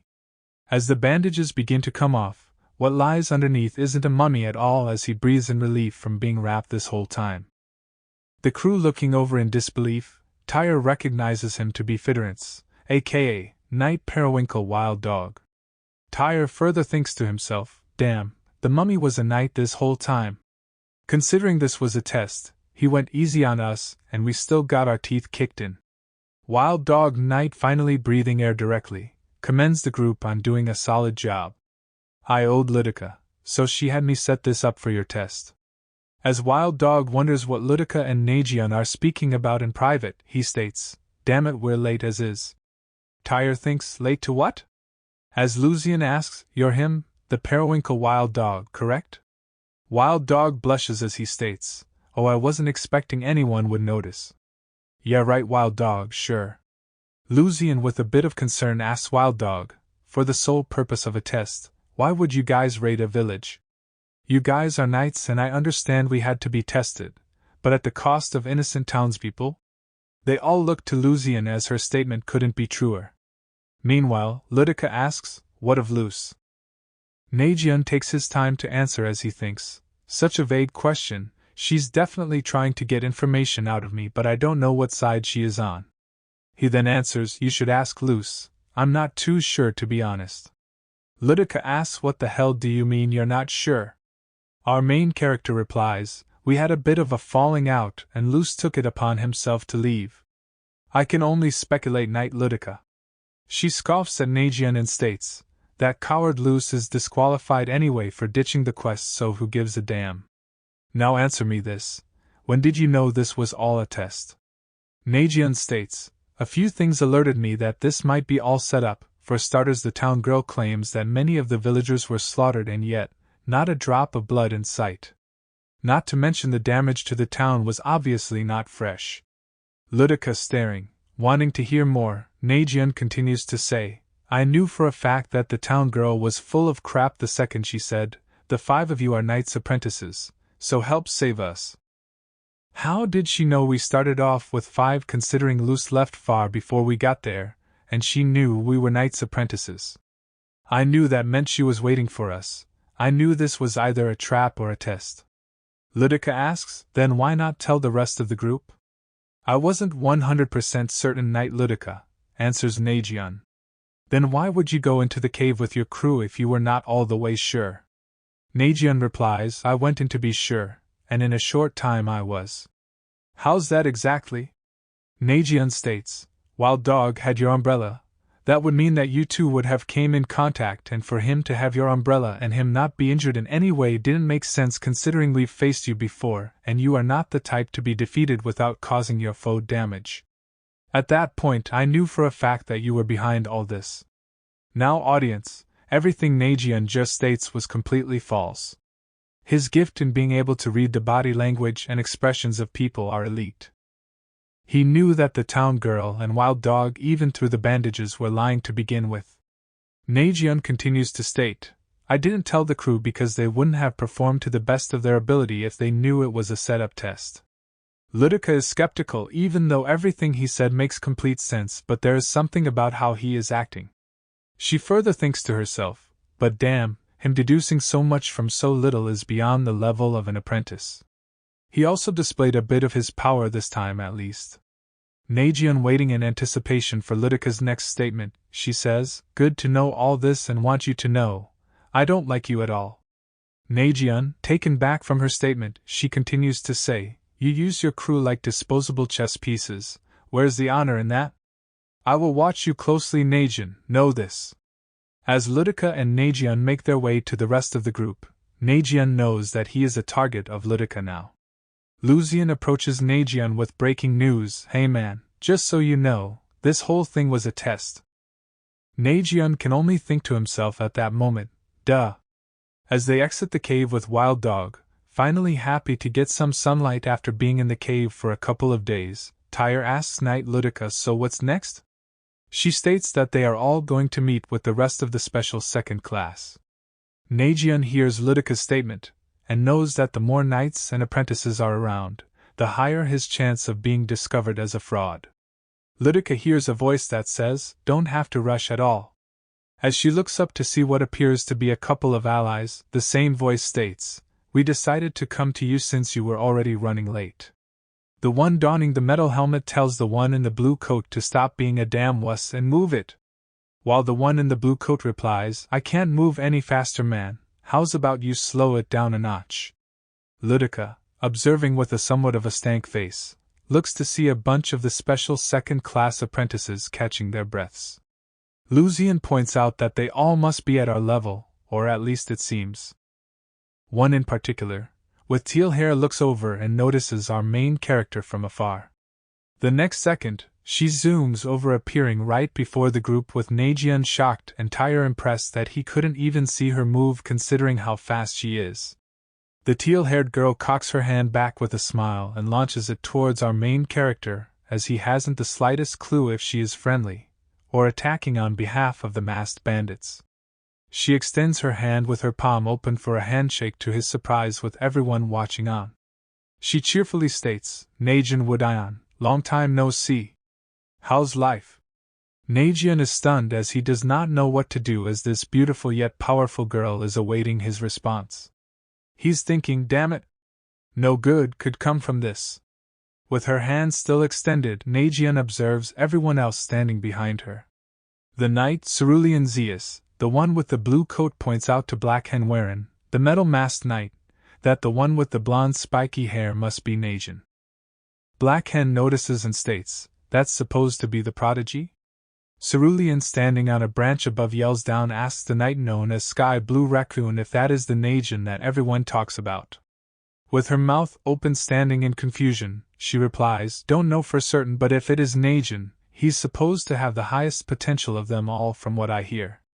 The apprentices from the eastern region, from left to right, Quaring, Daragon and Wadran, stare upon Najian and his crew and are surprised. 4 apprentices were named from their region. From the region of the deep south, Yelena with the green hair with her peer Nuljan stare upon Najian and his crew and is not amazed with the first impression. The apprentices from the northwest region, Lyamin and the red-head Paimel. And last but not least, the apprentices from the southwest region, Musa, Turisan, Jarun, and the powerful Marcia. Our main character does not like the attention he is drawing following his brother's reputation. He makes his decision to maintain Najian's brute sass and tells Marcia, "You think I just remember everyone I talk to?" Marcia looks in disbelief, as Najian knows it's better to be a prick in this situation than to act as if he knows who she is. One of the members of her crew yells out to Najian, "You trash! Who the hell do you think you are, talking to Marcia in that manner?" Najian recognizes her name and her reputation as one of the 2 most scouted knights in the whole continent. Marcia laughs it off and takes it as a joke. She states, "You forgot that we promised each other that once we become knights, that we would have a baby and produce the mightiest knight known to man." The group stares in shock, with Lucian showing the most. Lucian screams out, "Najian! You actually..." Our main character cuts her off to say, "No," then tells Marcia, "That may be your dream but not mine." Najian knows Najian well enough that he would never agree to such a thing. Marcia just won't let it go, as she states, "You're just shy to say it in front of everyone, it's okay." He replies swiftly, "You can go on alone to be the strongest knight. I don't deal with those who are insignificant to me." Absolute brutal statement, as he turns his back and walks away. Marcia left to stare and stunned by his words. Lucian places her hand on Marcia's shoulder and states, "He can be a prick sometimes with his sharp tongue, don't lose sleep over it." Marcia is quick to slap Lucian's hand off her to her shock, then gives her a menacing stare and warns her, "Never put your hand on me." As Marcia walks off in the opposite direction, Lucian is left rubbing her sore hand as she blurts out, "What was that all about?" Wild Dog Knight, in a sarcastic manner, tells Knight Ludica, "They're already best friends, huh?" Ludica replies, "Oh, shut up, who gives a damn?" Knight Cerulean Zeus introduces himself to all the apprentices as he informs them that they have much to learn. First, the theory of knighthood. He points back and states, "Considering these knights behind me can't articulate a thought correctly, I will be the one to break it down for you." The other knights look like they want to mollywop him. As Lucian thinks to herself, "What's the point of this theory?" Cerulean asks, "Show of hands for those who are thinking what's the point." Lucian gasps, and begins to raise her hand as Cerulean in a serious tone states, "If I see a hand, you're unworthy." Lucian slowly brings her hand back down, as do a couple of the other apprentices. Cerulean continues and asks if everyone has heard of the story of the spear and shield. The story goes, way back when, a weapons merchant raises a spear for sale and states out loud, "This spear here can penetrate anything." The merchant then raises a shield and claims, "Nothing can pierce through this mighty shield." One of the customers asked, "What would happen if the spear and the shield clashed then?" The merchant, caught off guard by the question, had no reply. Cerulean then asks the apprentices, "What is your first thoughts on this story?" He looks to Lucian and states, the green-haired one who raised their hand prior, "Tell me what you think." Lucian, a bit nervous, answers, "I think it's about not selling a dream? To be upfront and not speak falsehoods?" Two of the Eastern region apprentices begin to laugh at her answer as Cerulean asks Lucian to introduce herself. "I'm Lucian," Sir Cerulean states. "Okay, Lucian. Your answers were rather basic, but you gave me a real opinion." He continues on to tell everyone, "The point is, even with all the fancy weapons one possesses, if you lack the ability of persuasion, what's the point? A real knight possesses the strength of persuasion and with that can lead others. That persuasion along with your sense of honor is necessary to becoming a knight." Cerulean quickly looks at the apprentice who giggled and states, "You thought Lucian's answer was funny, right? So tell me what you think then." He begins to stutter out the exact same message Cerulean just spoke of, the power of persuasion. Sir Cerulean then asks, "You, the blonde one, tell me." The blonde also quotes Cerulean and answers, "Persuasion is how a knight leads, fancy weapons alone won't cut it." Cerulean then looks at our main character and asks, "Najin, tell me your thoughts." Najin takes a different route and answers, "The shield. I honestly would have chosen the shield." As the two apprentices scoff at the answer Najin stated, Cerulean tells our main character to elaborate. Najin states, "I choose the shield because if they are both durable as advertised, they probably have the same alloy construction. Thus, the shield is my choice." Lucian, feeling embarrassed for Najin as the Cerulean already gave the answer to the question, Cerulean smirks and states, "That's a theory I haven't heard yet, ha! The question I asked you all is what you thought, and how you perceived the story. A real knight makes their decision without being influenced by others' thoughts." He looks at the two apprentices and states, "You dummies just repeated what I said, and yet you think you have the right to laugh at Lucian and Najin for speaking their truths? Learn to shut your mouths before laughing at another person's thoughts." With a hand raised from behind, Cerulean looks back and asks, "What do you want, Werin?" He replies, "Just so you know, my spear can actually penetrate anything too." Cerulean says, "So what?" Black Hen Werin replies, "Just messing with you, but let's cut this boring lesson short so all these apprentices can rest for their tryouts." Najin thinks, "Damn it, tryouts?" Black Hen Werin announces that tryouts will be taking place in the form of one-on-one combat. The knights will be able to gauge the skill set of the apprentices in these tryouts. "It's gonna be a jolly old time, kiddos," says Werin in a joking manner. Jolly old time doesn't quite match the expressions on their faces. Meanwhile, Luce gets back into his bandit gear and puts his diamond mask on. The leader tells him to be ready to roll out. "Diamond Mask, aka Luce," asks the leader, "who were you referring to before when I suggested that we kill Najin and you stated, it was too risky because of that guy?" The leader states, "The fox." Luce is confused and asks, "What fox?" "I should have said gal, but the fox is the knight Ludica, aka Rosewood Fox. While you were with the group, she always was just close enough to keep an eye out on you all. And now there are more knights that will be arriving here, one of which could present us with some serious problems, so take note of that." Luce thinks to himself, "Damn, this knight he's talking about has really got him scared." Back to the town, the distressed town girl cheerfully holds a cup of straws and instructs everyone to pick one. "Hey! You're the town girl from before." Knight Ludica informs Lucian that she actually works at the Knight's base office. The acting town girl shamefully states that she botched the whole test as she gave away the fact she knew there were 5 of them originally, which tipped off our main character. Lucian, late to the party that the acting town girl was in on the testing, has Tyre embarrassed a bit. Lucian draws a straw and announces, "Does the red one mean I'm the winner?" Ludica looks over and says, "Win what?" "Whoever draws the same color straw as you will be your opponent for the tryouts." Lucian feels pretty dumb right about now.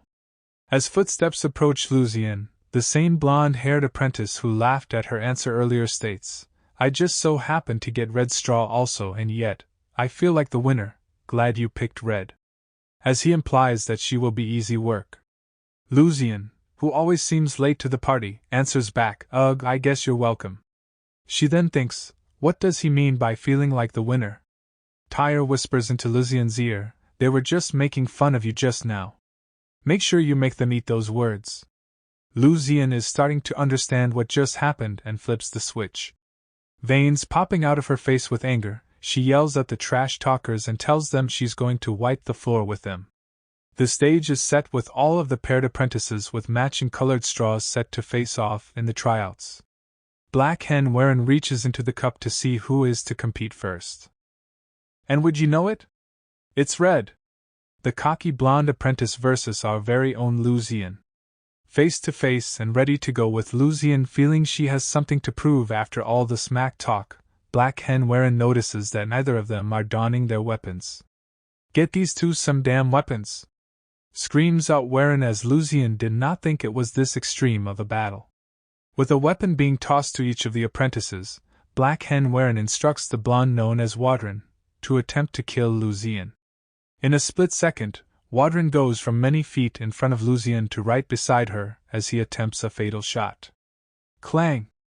Black Hen Warren appears before Lucian to block the incoming attack from Wadrin as Lucian still does not understand what the hell just happened. Warren states, "Now you two can battle to your heart's content because I will step in before a fatal blow can land on either one of you. Fight to kill knowing that I will intervene."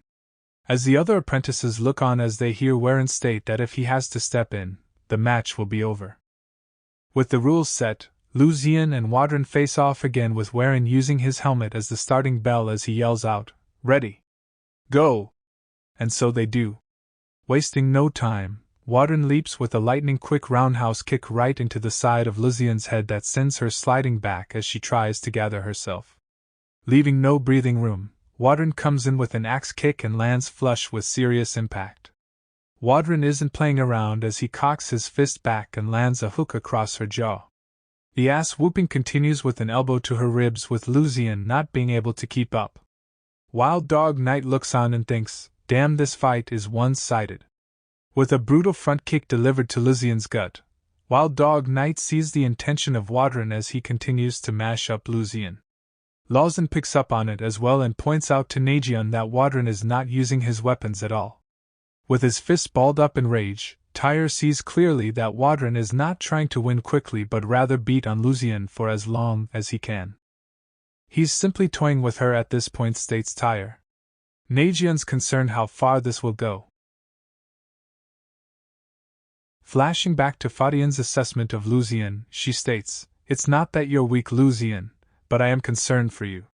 Truth be told, you're not considered gifted in fight IQ and battle stats, but the gift you do possess, I'm going to need you to own it."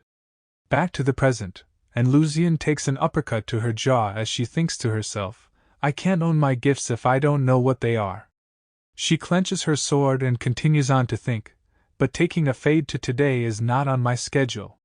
Flashing back to after the training session with Fadian, Luce yawns in boredom as he complains of there being nothing fun to do.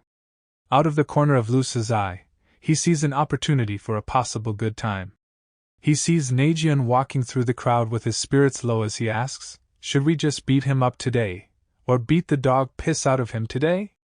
Lucian thinks back to the giant fire of Wodion where her dad lost his life.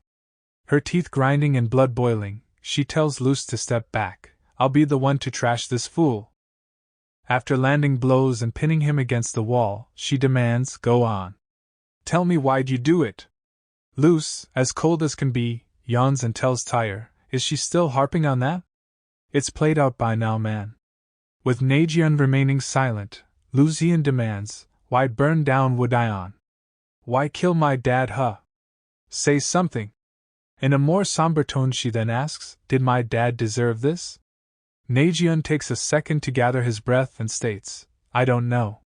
She stares at our main character, hoping he would have more to say as the pain on her face is obvious. Luce and Tyre looking on as Luce states, "This cycle of her asking the same question and him giving the same answer is really getting old, man." Lucian, on the verge of shedding tears, then asks, "Who or what should I be blaming my father's death on then?"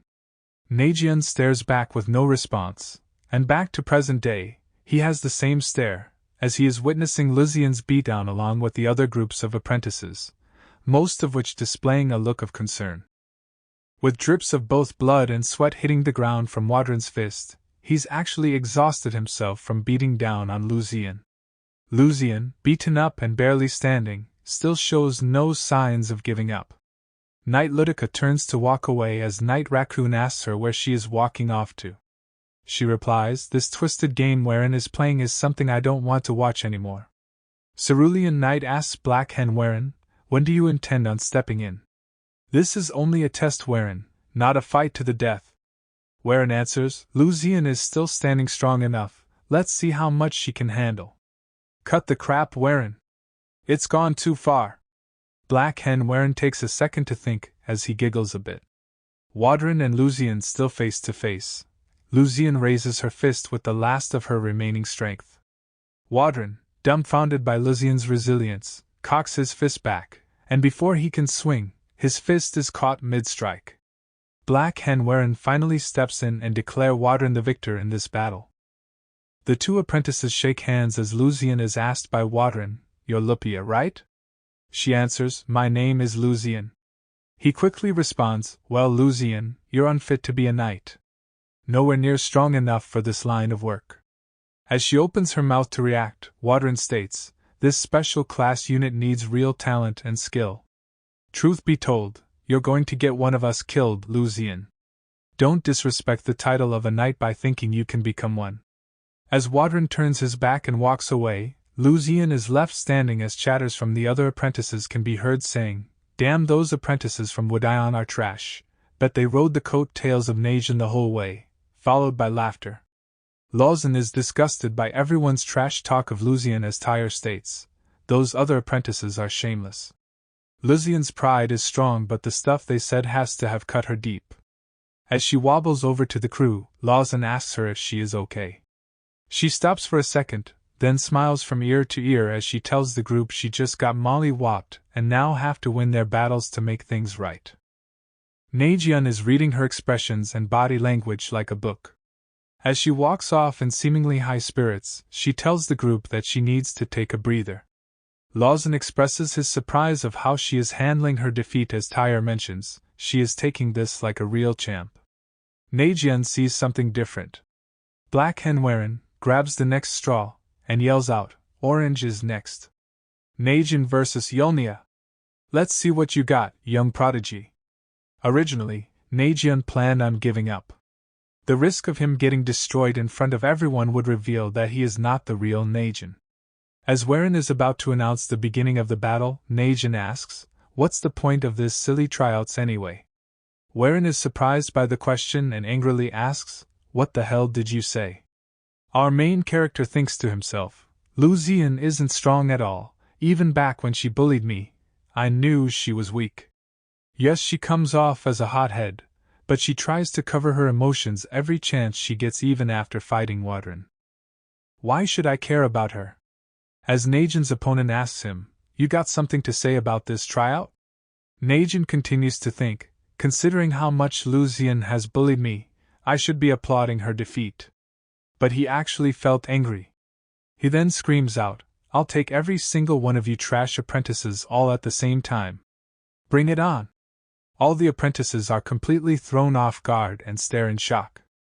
In a blink of an eye, weapons from all angles surround our main character's neck, not from the apprentices however, from all of the knights. As our main character and Knight Ludica stare each other down, Ludica shouts, "You cocky prick!